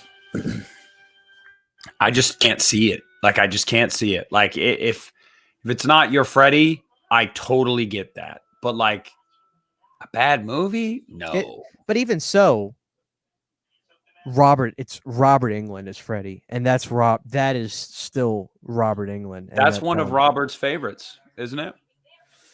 Oh, I know he loves it for sure. I heard an interview with him. God, I can't remember when it was. That he said part 1 and part 7 are his favorite. Right. Yeah, and I'm if he's done an interview, I know in my life I've listened to it at least once because I go through phases where I just want to hear every fucking thing he says. And no, that's one I would love to do on the podcast as well as New Nightmare. I think the audience would dig it too, but it's just I just think it's funny because I actually give more praise to Scream in this sense where I say, no, the thing about Scream is that was obviously took some inspiration in a sense. There's Lance Henriksen again. I fucking love that human being. There's clearly some inspiration from New Nightmare with Scream, but I give credit to Scream. Scream moves like a roller coaster, and it does that way better. Keeps the audience on their toes. The movie moves. Where I feel a New Nightmare is a little bit slow in the middle of the film. And I don't even know if it's necessarily you needed more Freddy in the film per se, because how silly would that be for me to say when he's in the movie for 7 minutes and 2? That's my favorite one. So I always got to make sure I don't sound like an asshole when I say stuff like that. So I don't even think it's necessarily Freddy need to be in the film more. I just think it gets slow. It feels slow for 25, 30 minutes in the middle, and that's its biggest problem for me. That, and when you try to do something that realistic and you have people that are directors and I'm sorry, what's his name? The owner of New Line, Bob Bob Shay, Shay? Yeah. can't fucking act. Oh, kids. Oh, Heather, kids love horror. He keeps getting cameos in Nightmare. That's because he owns the fucking Yeah, I studio. know. I know. Actually, I liked him in 2 when he was the bartender because he Uh-huh. didn't say anything. No, but I that's my only problem with New Nightmare. I just think it doesn't move like Scream does, and I compare it to that because of the meta. Not even because Wes directed it. It's the writing. It's always, to me, it always, if I don't care what it is, if it's written well, it can be good. You know, people talk about, I'm sick of woke movies, blah blah blah blah blah. Who cares if it's a movie through the eyes of a transsexual person, like they them whatever? They them sucked because it was just a predictable bad movie. But if you write it well, it doesn't fucking matter. You can write your way out of anything if it's written well. And this is coming from authors that I know and people that are that do this kind of stuff. And it's so true. If it's written well, it doesn't matter. The writing is everything. So I think the writing of New Nightmare, and it's slow in a big portion of it. Yeah, Wes was a better director than he was a writer. That's just the truth. I mean, like, that's not to say he doesn't have well written films. He does, but look at Scream, written by Kevin Williamson, the first two, and he only directed them. And to most people, they'd That say those are the two best Scream movies. and look, I love Wes Craven. I don't need to express all the movies I love I am, because guess what? You love the same movies. I'm talking to the audience when I say you. You guys love People, Shocker, Deadly Friend. You love all that stuff like I do. I think his best film besides Nightmare is Serpent in the Rainbow. And for some reason, that film, people always go to People Under the Stairs before that. And I'm like, guys, like, come on. Serpent is one of the greatest fucking movies of the 80s. But I never bring it up when I hear it because I feel like I sound like such a jackass, but people give so much umbrage to Wes with Scream. And I'm like, I get it. I love Wes too, but guys, he didn't fucking write these movies. He directed them very well. I'll never take that away from him. Never in a million years. And he was the right man for the job. But guys, Kevin Williamson has to be the first name you talk about. And the thing is, Nick, a lot of people don't even, it's like they talk about it like they don't even know that Wes didn't write these movies. Like I hear people talk, and it's like, oh, dude, Wes, like just changed the world with Scream, blah blah blah. He saved horror. Like no, Kevin Williamson did. He fucking wrote the movie, and it's just weird. It's almost like revisionist history, but it's not revisionist history. It's just a lack of research on people and fans getting into horror and stuff. They just associated that Wes Craven is responsible for Scream. No, he didn't write it. He didn't write it. Kevin Williamson is Scream. And I'm assuming you said Wes wrote this movie, which isn't bad. Aaron Krueger did. Okay, well, never mind. Wes didn't write? Well, he's probably at this point. I almost wonder if Wes is like, I'm not fucking writing scripts anymore. Just write a script. I'll direct it. But Wes is an awesome director. He's so good. But and see, but Elm Street, I wouldn't change anything about it. It moves it feels, it's very tight. I love that film. Everybody does. I don't need to justify the first Elm Street. But for something about New Nightmare, man, it's like you're running out of gas in the middle of the film. No, yeah. I mean, that's the thing. Like, once he shows up, whatever you want to call him, because I know a lot of people, I know a lot of people will say that's not Freddy. It's not Freddy at any point. It is a demon that assumes the form of Freddy because it likes Freddy, and like it's trying to fuck with Nancy or Heather and stuff like that. So, but you know what I mean, people, when I say, like, once It's Freddy shows up. I'll say, not that I'm a Nightmare on Elm Street fan. I'm not the Nightmare on Elm Street fan. I'm not that belligerent. That's fucking Freddy, for God's sakes. Yeah, It's I mean, Freddy. You know yeah, what I for all mean? intents and purposes, that's Freddy. And Who the fuck once else he is it? shows up, yeah, sure, like it moves at a much brisker pace, and things start happening, and it's funny, and like it's fun, like the recreated kill from the first one, in the hospital. That is fucking awesome. Like I love that scene. It's great. It is great. I still prefer the original, but it's great. It's Yeah, really and good.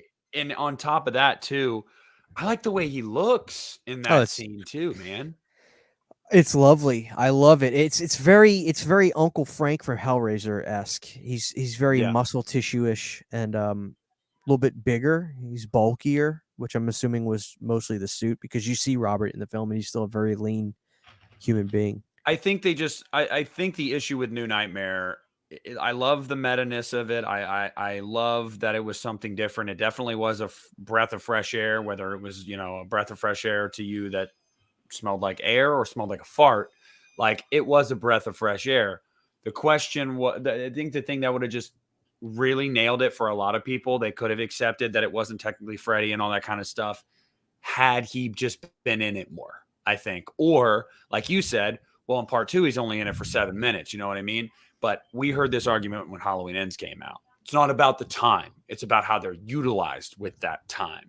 And it's like, yeah, I mean, I guess, but even then, not really. Like, the moments that Freddy gets in New Nightmare are great. I think it just could have benefited from a few more appearances of him earlier in the movie. I think it takes too long to get to his appearances. Having said that, though, I've always liked New Nightmare. I always have. I've never not liked that movie. Do you remember your first time watching that movie? Because I remember the first time I watched it, I was like, what the fuck is happening?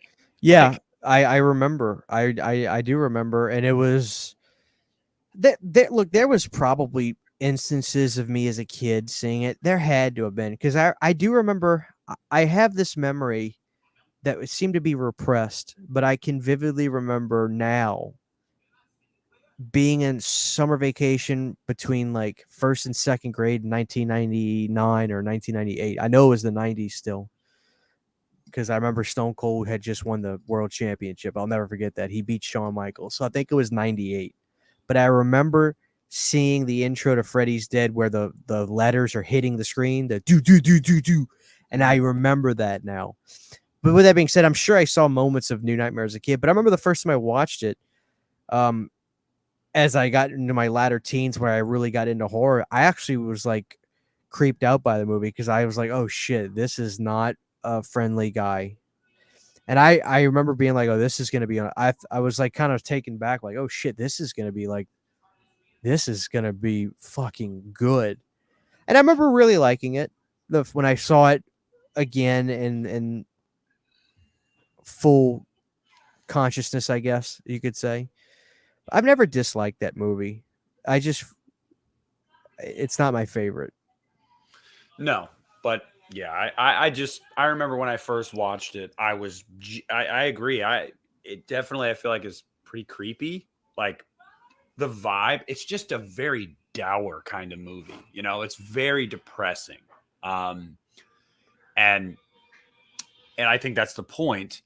But also, yeah, I was so confused the first time I watched it.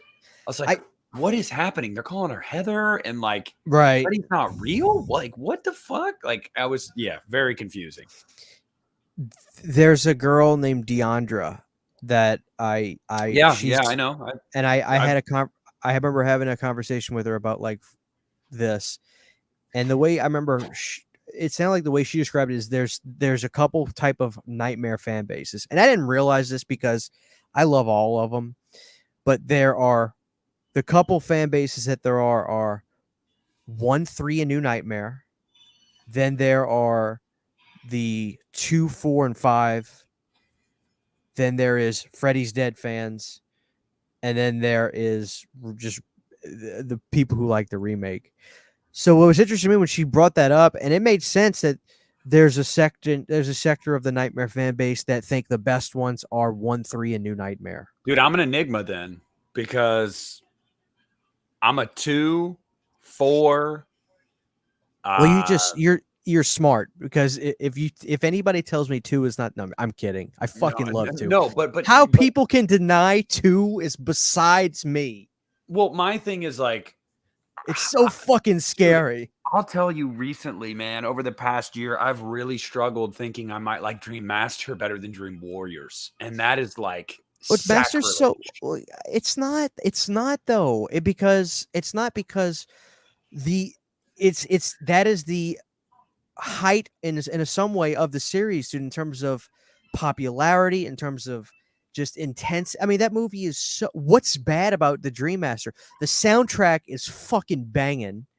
The kills are insane. The things that people will point to are like the dog piss and fire and stuff like that. And Hysterical. it's like, yeah, there's a few like corny things. It's an 80s horror movie. Like that's just what it is. But like the movie is, you have great characters. You have Freddy at his best, obviously 3 and 4. That was England. Well, England at his best was 3 and 4. Freddy at his best was 2 through 4, because I feel like in 2 it wasn't so much England, great job, but it was just the look and the presence of Freddy in 2 is why he's so good in that movie. It's nothing on earth like it.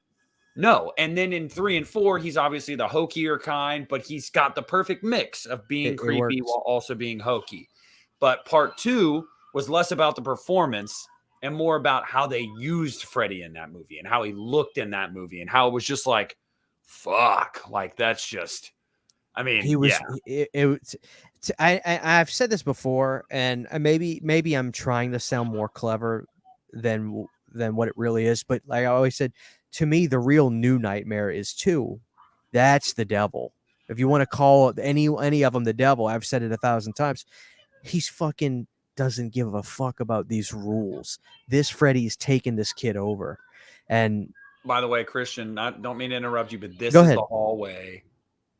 This is the hallway where Michael Myers did his little drop down on Laurie Strode. Yeah, it does look familiar now, but they've added furniture and a carpet there. Yeah, you'll recognize it. I do. Because you'll recognize the setting, especially when you see the pool outside when Sydney shows up, because you can see the pool in H2O, but it's covered, and so like and there's leaves on it and stuff, but you can clearly see that it is a pool in H2O with a pool cover on it. Okay. And I've been to this place, but it is gated. And Sean talked to us about it on the podcast. You can rent. It's like a manor, like it's a giant house, and then there's a bunch of like, small houses which were like the dorms in H2O. And it's this entire like estate, and it's like $2,000 a night to stay. Wow. There. Yeah, Sean said that's the only reason he hasn't done a Halloween H2O Horror's Hollow Grounds yet, is because he wants to stay a weekend there so he can get all the locations, all the footage from that estate, but he hasn't been able to bring himself to pay the $2,000 a night for it. That's a lot of money. It is California, though. Well, and also they filmed a lot of stuff here. It's obvious. It's apparently a really famous estate. So like, it's kind of an event in and of itself. But right. I made it to the gate. Sense. And I took pictures through the gate. You can see all the buildings that were like the dorm rooms and where Lori was driving her car through, and like you can tell as soon as you see it, but the gate was closed, so I couldn't get in. There was a call box, and I like tried to call like just to see if somebody would open it, but nobody responded. Goddamn. I was like, damn. But yeah. As far as like, and by the way, guys, we're right in the throes of Scream 3 right now. We're in the This is third good. act. Yeah, I'm digging this. It is. I mean, Roman is fucking people up left and right here. He's easily the most, like, as much as I love Stu and Billy, he could take them. Yeah. Yeah, Roman is the most capable of any killer at this point in the series. Like, he mowing people down left and right by himself too. No help. That I will give a little bit of credit to at this movie is we said Roman is his name. Yeah, he's a man and he's threatening, and you got to have that. Because after a while, the suit doesn't mean much if it's a puny You little. see that? You see that new Ghostface photo for Scream 6 that came out yesterday? A lot of people are talking about how like Ghostface kind of looks like that in this new movie. Like he looks like it's not. It doesn't look like it's going to be a thing where it was Amber again. You know, a 5', 100-pound girl. Like, Right. Oh, that's just ridiculous.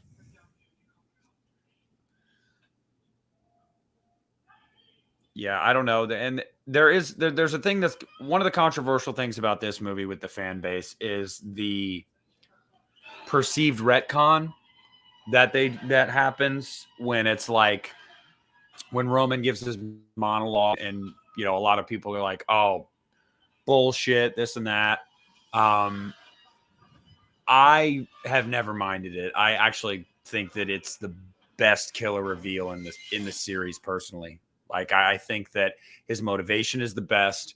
I think that the showdown between him and Sydney is fucking awesome. Like it's so good.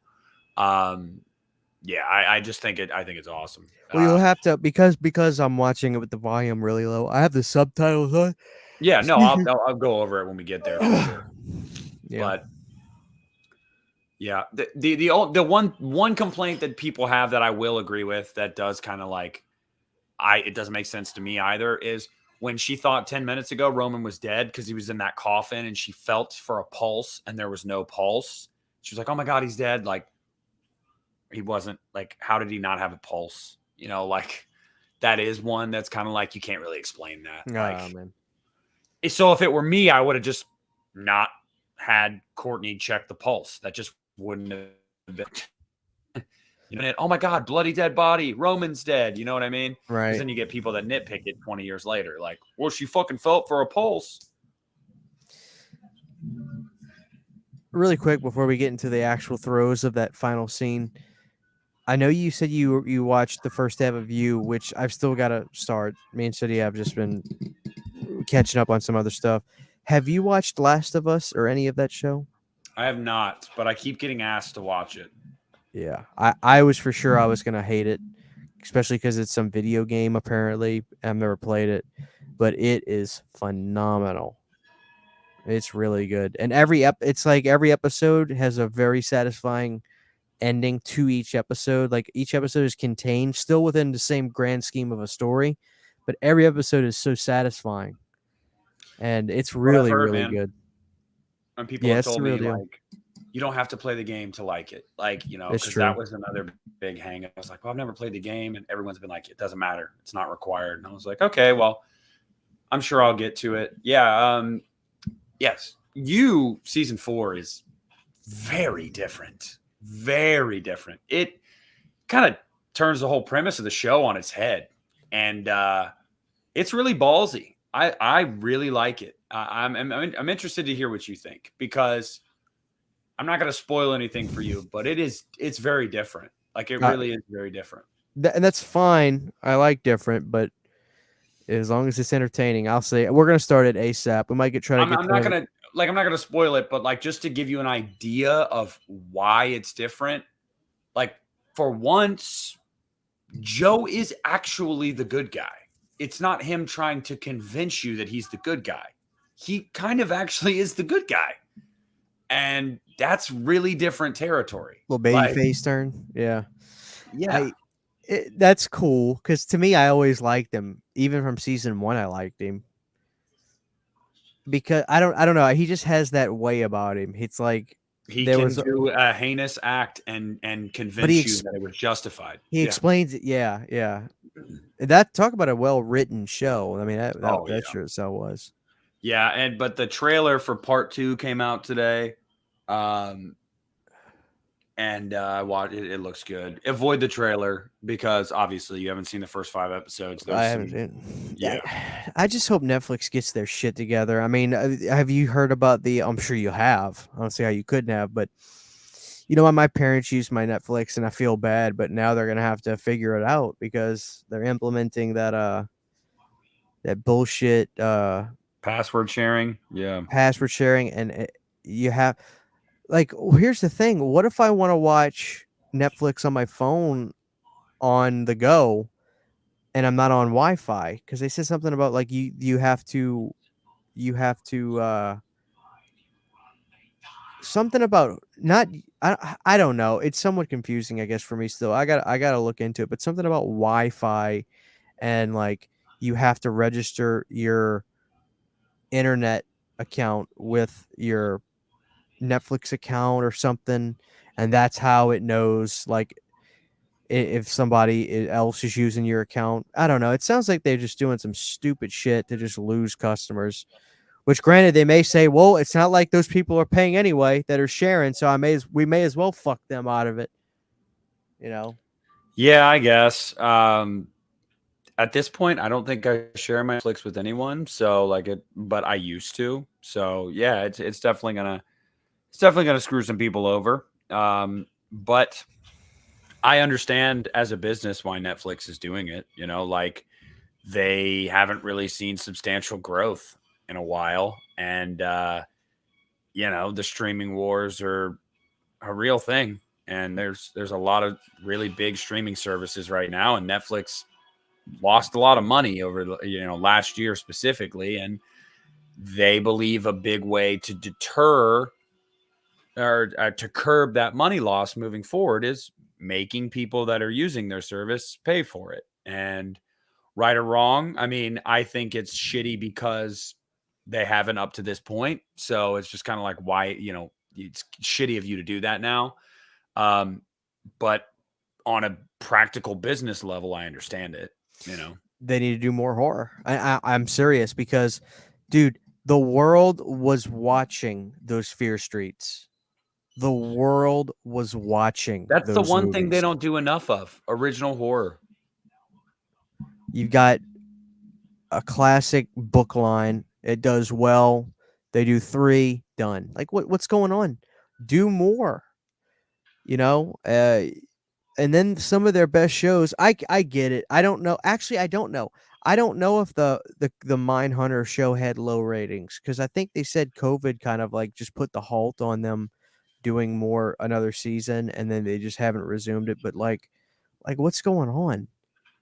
I don't understand as a business where they're at in terms of content. I mean, Well, uh, honestly, at this point, what keeps Netflix afloat is Stranger Things. It just is. But Netflix is, unfortunately, with Stranger Things getting bigger and them having more grandiose ideas, they're selling every a bunch of season, pizzas. I know that. yeah, but every season takes that much longer to write and to film. So the breaks in between seasons now are like 2.5, 3 years. And Well, that's really hurting them. But it's gotten so big that it's like every episode of Stranger Things is a fucking movie. is So it is extravagant. Don't get me wrong. I mean, but like, why are you guys not doing something in the meantime? Like the first thing I would be doing, like I like the Charles Band model of movies, dude. If something works, fucking crank out another one, dude. Puppet Master 2 and 3 came out the same year. yeah. Came out the same year. Granted, these are direct to video movies and they're low budget, but Well, Scream 5 came out last January, and then 14 months later, Scream 6 is coming out. because Paramount knows what they're doing. That's why they're the biggest studio in the world. They're not stupid. They made, dude, they refurnished their office every time a new Paranormal Activity movie came out. The entire Yeah. building. You know, it's like they know if the money's coming, give the people more. And I don't know And what it won't Netflix always is be doing. there. And it won't, yeah, it's just like what I just think, I'll see sometimes I'll watch big YouTubers or people like these big profile people. They'll complain like my numbers are down, things are this. It's just like the algorithm, blah blah blah, or this. And I just wish like they would listen sometimes to their audience and be like, no, your content just sucks now. Or in Netflix's case, it's just like, what do you have for me? Like, what do you have for me right now? Like, honestly, I can't tell you the last time I went on Netflix just to watch a random movie. No, No, now never. I go to Paramount, I go to HBO. Like, HBO is always going to be around. Actually, I think they just got bought by somebody, They but did. But like, dude, they always have premiere content, and they're gonna get the movies like the Menu and stuff like that, and Paramount, they're smart for getting in the streaming service game. And I like Paramount Plus. I use it a lot, and I watch cartoons on there, and I watch a lot of movies on there, and it's just I think it's a better streaming site than Netflix, quite frankly. Yeah, I don't But go to Netflix to ever try anything new. I go there if a new season of a show I like You. When it dropped, I was like, oh, I'll get on Netflix. Stranger Things. Oh, I'll get on Netflix, you know? And honestly, that's kind of dumb of me, right? I'm paying for a monthly subscription. Like, I don't use it a lot. No, I don't, but I know that, like, I don't want to be, I don't know, like, I, it sucks. It just sucks where they're currently at with their output. well, and it's like, dude, they fucking pick up this negative Texas Chainsaw Massacre movie, and I understand not everybody loves it. I get it. It's got problems. It's got watched a lot though. It got, dude. I remember Piz, because Piz had told me, he's like, he read some report where, dude, like fucking millions of people watch it, and they didn't even promote it. They barely promote it. They put out a trailer and shit, but dude, like, it wasn't even on the homes. I'll never forget it. When I pulled up Netflix that night to watch it, it wasn't even on the home screen. I had It to. was for me the next day. Yeah, it eventually did. But like, come on, like, and then where's the next one? Where's the next Texas Chainsaw Massacre? I haven't heard anything. You know, you think Netflix would be chomping at the bit for that? I don't think it's coming. Or if it does, nobody will give a fuck again, and it'll just be another sequel to the first one. Texas Chainsaw Massacre is not going to get consistent output until they put a movie out in theaters and make real money with it. Like, you gotta put some money behind it, give it a big theatrical release. It'll make a lot of money, and then you'll see sequels. But this, like Hellraiser, say what you will about Hellraiser 2022, most people agree it's definitely in the upper echelon of that franchise. Absolutely. Like, it definitely is. And it was a well-made movie. There was a lot of promise there. There was a lot to build off of. But it went straight to streaming. So getting a sequel, probably not going to happen because it doesn't pull in any revenue. Like, you know, how do you break that down? Even if Hulu got 150,000 new subs in October of last year.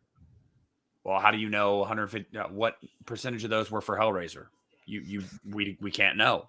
Like, it's fucking bullshit, man. Hellraiser finally got a good big budget reboot that had a lot of promise. It seemed like we were going to dive into the labyrinth and learn more about Leviathan, and like there was going to be. We're never going to Leviathan.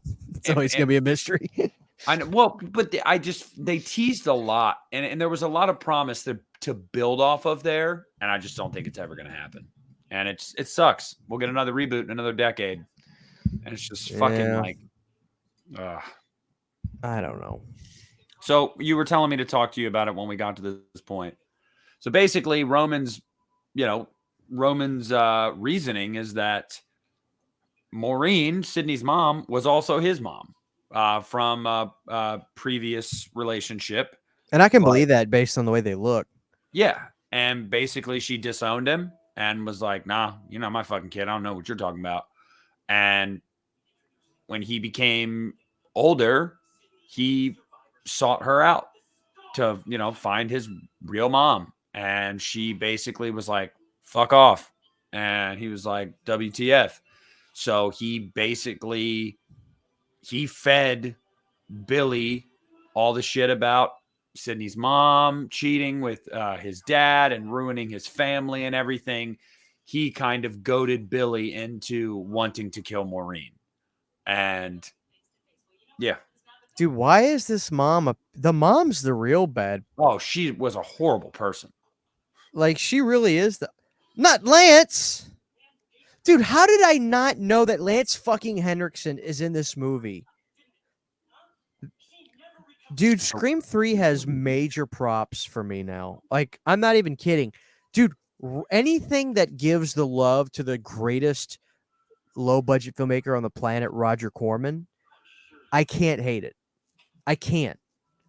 And not only that, having Lance fucking Henriksen in this is about as cool as humanly possible. I love Lance.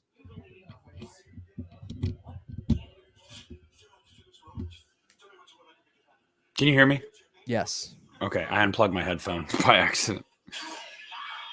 Oh no. There goes Lance. All right, this is bullshit. Christian's like, all right, this is the worst Scream movie by far. I'm done. Yeah. But like, no, I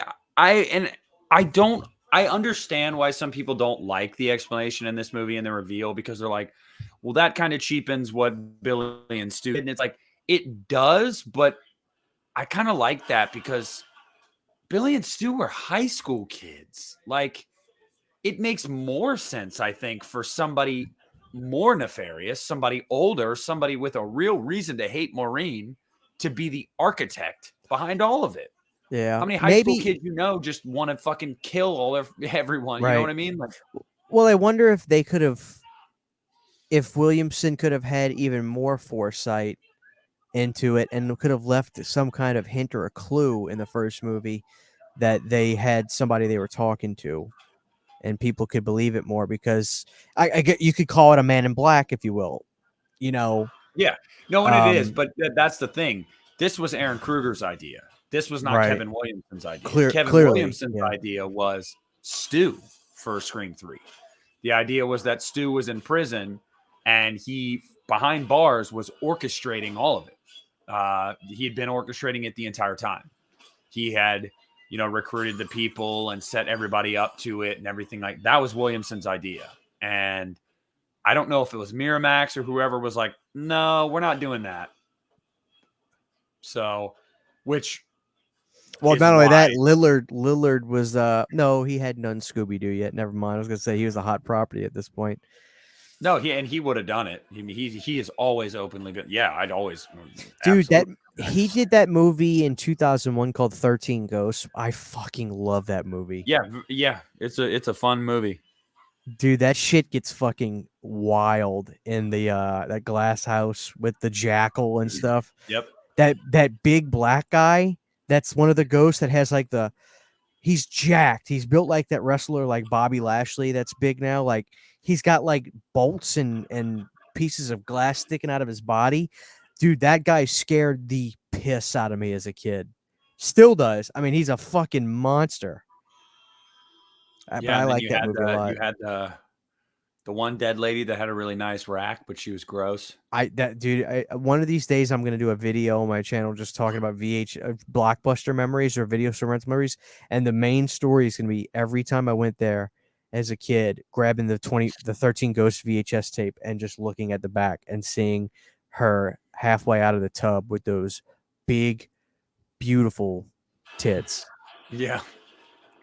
Something about that was just so scary. It's so fucking... Isn't that such a weird image too? Like when movies do that, like when it's just...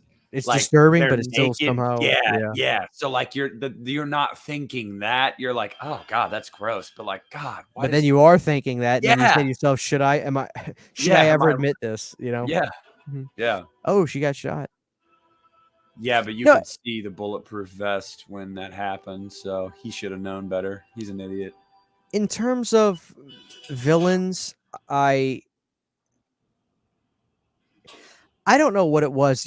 I think the audience could agree with me that every now and again we get guilty of, if we watch a movie and we weren't super high on it, and then you don't watch it for years and years, whatever your feeling was on it, whether it was leaning to one way or the other, whether you liked it or you didn't like it, over time that feeling is going to discern more into that area. So if you weren't a big fan of the film when you saw it, well, in 3 years when you're talking about it to people, you're going to have more than likely a lesser opinion than what you probably had when you were watching it. And then more time goes by, you'll have an even worse opinion on that. I could be in that camp for Scream 3 where I was just like, and then over the time, I was like, I don't like it, and I don't like it at all, blah, blah, blah. But the truth is, I just needed to see it again. I don't think this is bad. In terms of a fight scene, I believe this guy. I believe him more than Billy or Stu. Quite frankly, he's capable. He's able. He's a grown ass man. I'm okay with him in this film. I kind of like him, to be honest with you. I was just about to say, I can confidently say this now on live on the podcast. I do not rescind what I said a few weeks ago with Scream 4. Scream 4 is my least favorite. Dead ass. Yeah. I like this a lot more than Scream 4. A Yep. lot more. I think Sydney's actually way more. She's a believable physical with him. She's fighting him in a way that's. I know I'm in the minority with some people. I fucking hate the reveal in Scream 4. Charlie is a fucking nobody that just dies instantly from fucking Jill, and then Jill is just Sydney. No, dude, like, no, yeah. It doesn't work for me. Scream 4 is the weakest one. It doesn't work for me. I think this one's better. I do. Oh.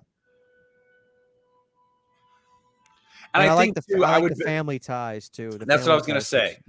It would behoove, I think, some of you guys, because you're literally experiencing this live. Like, before you type up a comment, you go, "Oh, you guys are wrong." But like, do what we just did. Like, go back and watch Scream 3, because I haven't watched it in a while, and neither is Christian. And like, we just rewatched 3 and 4 over the past few weeks, and I'm sitting here going like, "No, this is better." Like, this feels in line with the first 2 movies. This feels like a really good trilogy. And then 4 is, in my opinion, it is not a bad movie, but it feels so out of place. Like, you've got 1 through 3, and then you're going to have 5 through 7. It's going to be that middle bastard child. Yeah. That's just like, oh yeah, I was there, but you know. that may be why people can like it too, because it is that odd. I mean, look, I'm not taking away the fans for it. No, absolutely not. People pled some pretty good cases for it. People said, no, I like Scream 4 because I like the family ties of this one. Well, granted, 4 kind of has the same thing too, because that's his see, that's the thing, though. There's not a believability. There's not a believability in that to me. It's a little derivative now, you know, because in Scream 2, it was the mother of Billy's, of Billy. And then in this one, it is this, the sibling of Sydney. So by the time you get to 4 and it's like, it's another family member, it's like, yeah, but I agree. I don't take away from anybody that really likes that movie. I know a lot of people love the Jill reveal. Like, a lot of people love that. It's just never worked for me. I mean, this girl has a good life. What is she really that upset about in 4? I mean, really, she comes from a nice family. She's living in a nice house. Her fucking bills are paid. I'm sure her family can afford regular Coke. They don't have to get Sam's Choice. I mean, what the fuck is she so worked up about? So it just, I apologize to the fans of the film. I'm not going to be disrespectful. No, I don't think anybody's going to take that as us being dicks. Like, it's just our preference. Like, it just doesn't work for me, guys. I'm sorry. And I know some people are still not going to meet me halfway on that, and that's fine. I mean, and I swear to God, I'm watching this film. This film has way more of a cool vintage aesthetic to it. I dig the cast. I actually enjoyed some of the suspense sequences way more. I loved the multiple costumes where the actress was hiding in there. I like Roman. I think he's got he's very there's something about the villain being capable and believable that goes a long way with me. And he was a strong, able dude. He was whipping people's ass. They presented him as a villain very well in this film as Ghostface, domineering. A lot of the people that he killed in this movie, it wasn't even close. He just pummeled them. So I actually like the Ghostface performance in this film as much as any of them, quite frankly. I have to rewatch. I'd have to go back and I watched 2 last year and I watched 1 the year before that when those 4Ks came out. Mm-hmm.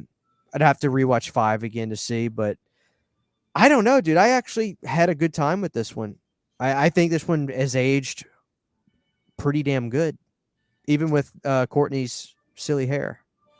Yeah, and it's I don't know. There's just something about this movie. There's a charm to it. Like, I don't know what it is. Like I said earlier, in the middle portions of the movie, there are points that I'm not really that interested in with some of like the actors for Stab 3, like that are just kind of nobodies that are just here to die. Like, not really that interesting. But the Sydney stuff, the Sydney, Gale, and Dewey stuff is really strong. And I think the third act is really strong. I really do. Like Christian said, Roman is very capable. He's At capable. no point are you going, once you find out it's Roman and you look back on the movie, at no point are you going, well, how could he do that? Yeah. No, you go, yeah, I buy that. Meanwhile, I love Scream 5. It's my second favorite in the series. But you look at Scream 5 and you go, how the fuck did Amber do that? How did she? Like, it doesn't make sense. Or Scream 4, you're like, how did Jill do that?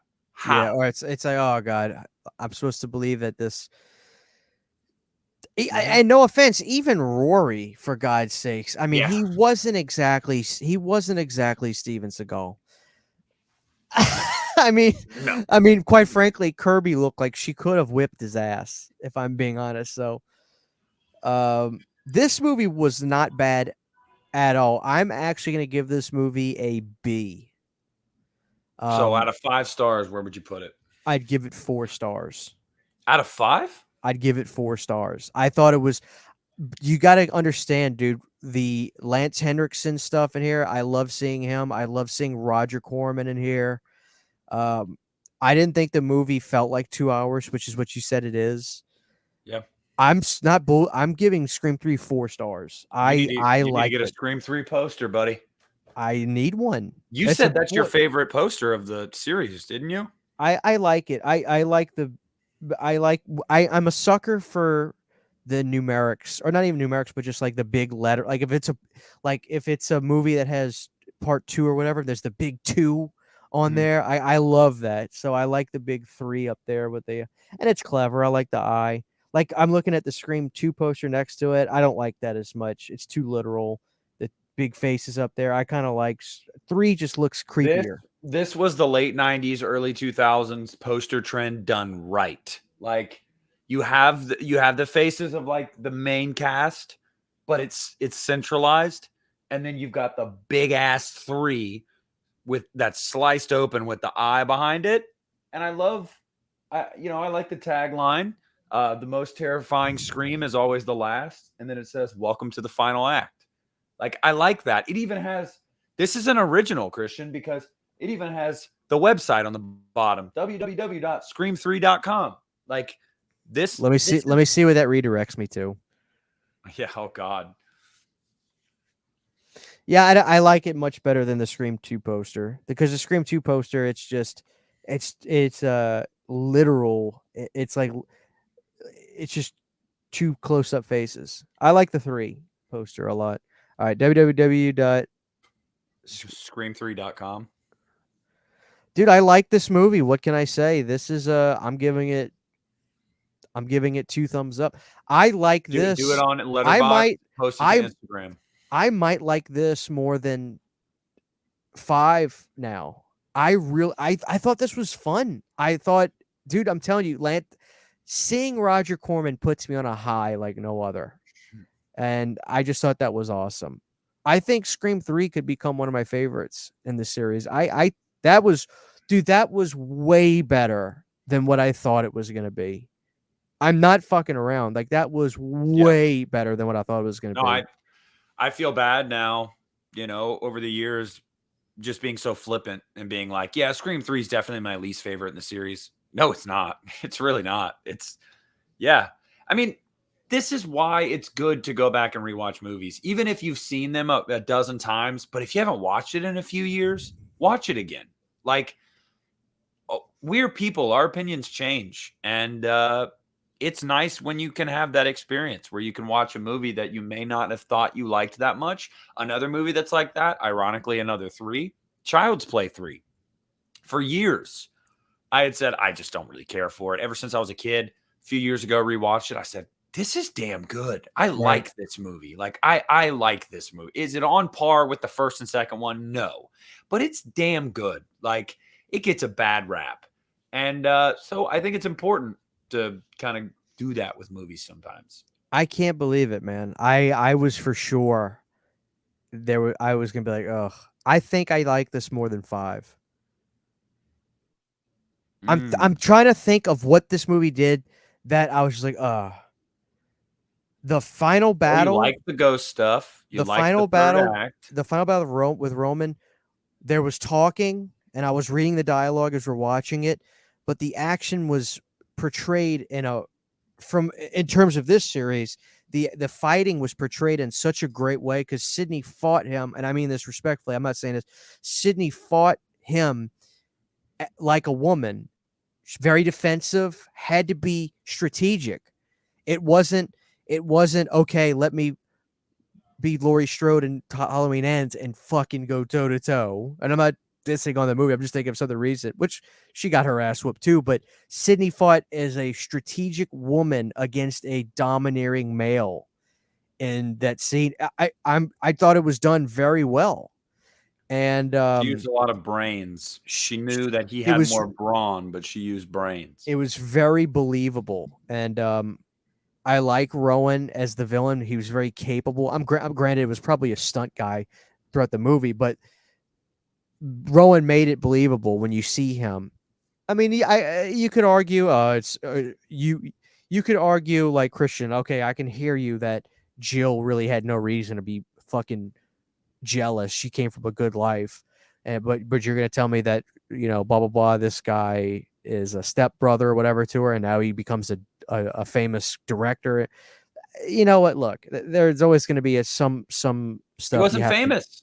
This was his directorial debut, and it got shut down. Yeah, fair and fair enough. But look, so I mean, look, yeah, it makes sense for him to be pissed. I mean, obviously he was pissed about the whole thing with the mom and everything. So that was what it really was. But even if it was just the other thing, that's still movable to me. Like, even if his only motivation was this was his chance to get his foot in the door in Hollywood after years of trying, and it gets shut down, and that becomes his motivation, that's better to me than Jill just being like, I want to be famous. Like, yeah, I totally agree.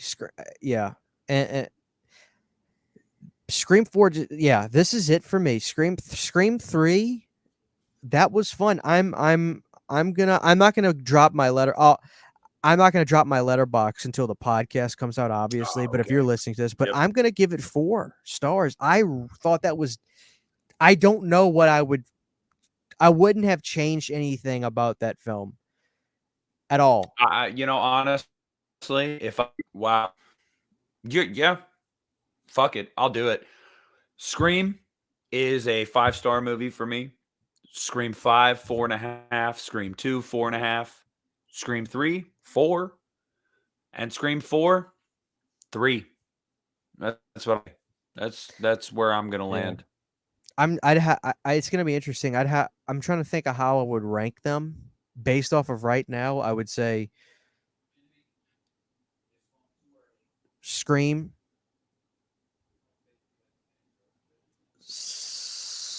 You're going 2, aren't you? Scream 2.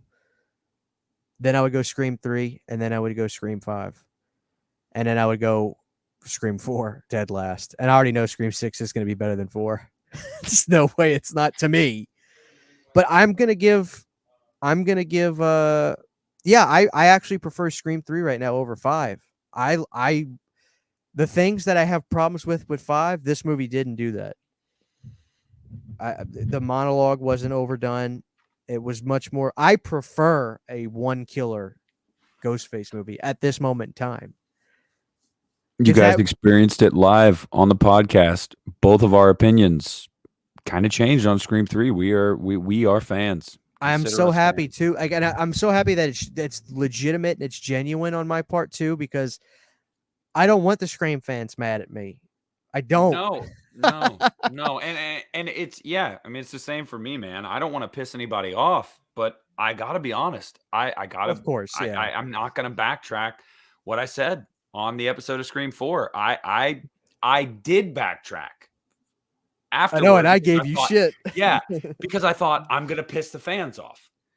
No, I got to be honest with myself. Yes, 3's better than 4, and that, yeah, in my opinion, it just works better for me. I'm so surprised how much I enjoy it. So we'll wrap it up. Watch. What the thing interesting is, there'll probably be a sector of the viewers that will totally disagree and say, no, this is the worst one. And that's, like I said, I can't get my finger on the pulse of the Scream fan base. No, but and sometimes it's better to try. But you know what, Scream fans, I'm giving Scream 3 2 thumbs up. I thought that was really fun, and I believed it. And I I wouldn't really change anything about it. So And go out right now, guys, to your local Cinemark if you have one near you. Pick up your Ghostface cup if you're able to, and pick up your Ghostface popcorn tub if you're able to. They're worth it. I spent, I think, $27 for both. it's a nice little design on that. Sydney was so excited when we found Yeah. out that The top of the hood flips open, and then you just got your popcorn in there, and then you just flip her back down. I'm telling you. I'm telling you. Pick it up, guys. guys, look at Nick's background. He's turning into the Scream guy now. No, He's got his I ghost did face this hat for this on. episode. Hold on. No, Not just that. don't pull him Not just down. that. Look. There you go. The Hell ghost yeah. face. I got the ghost face hat I know you had. on. I've noticed you've been rocking that hat the last couple of days now.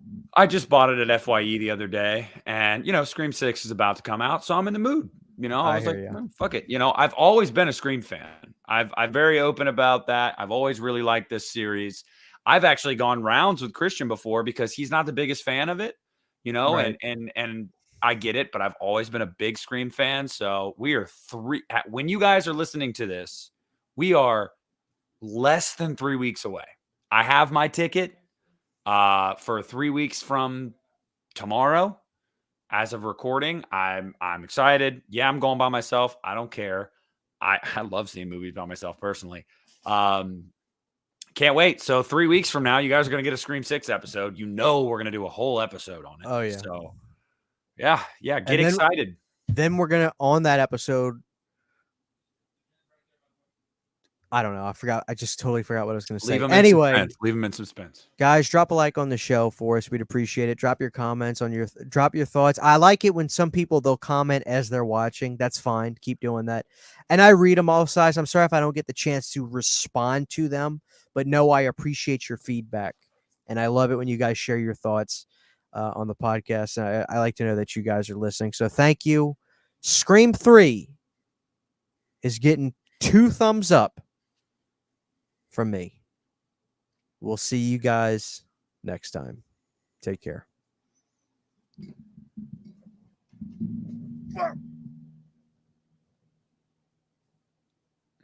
not going to say it?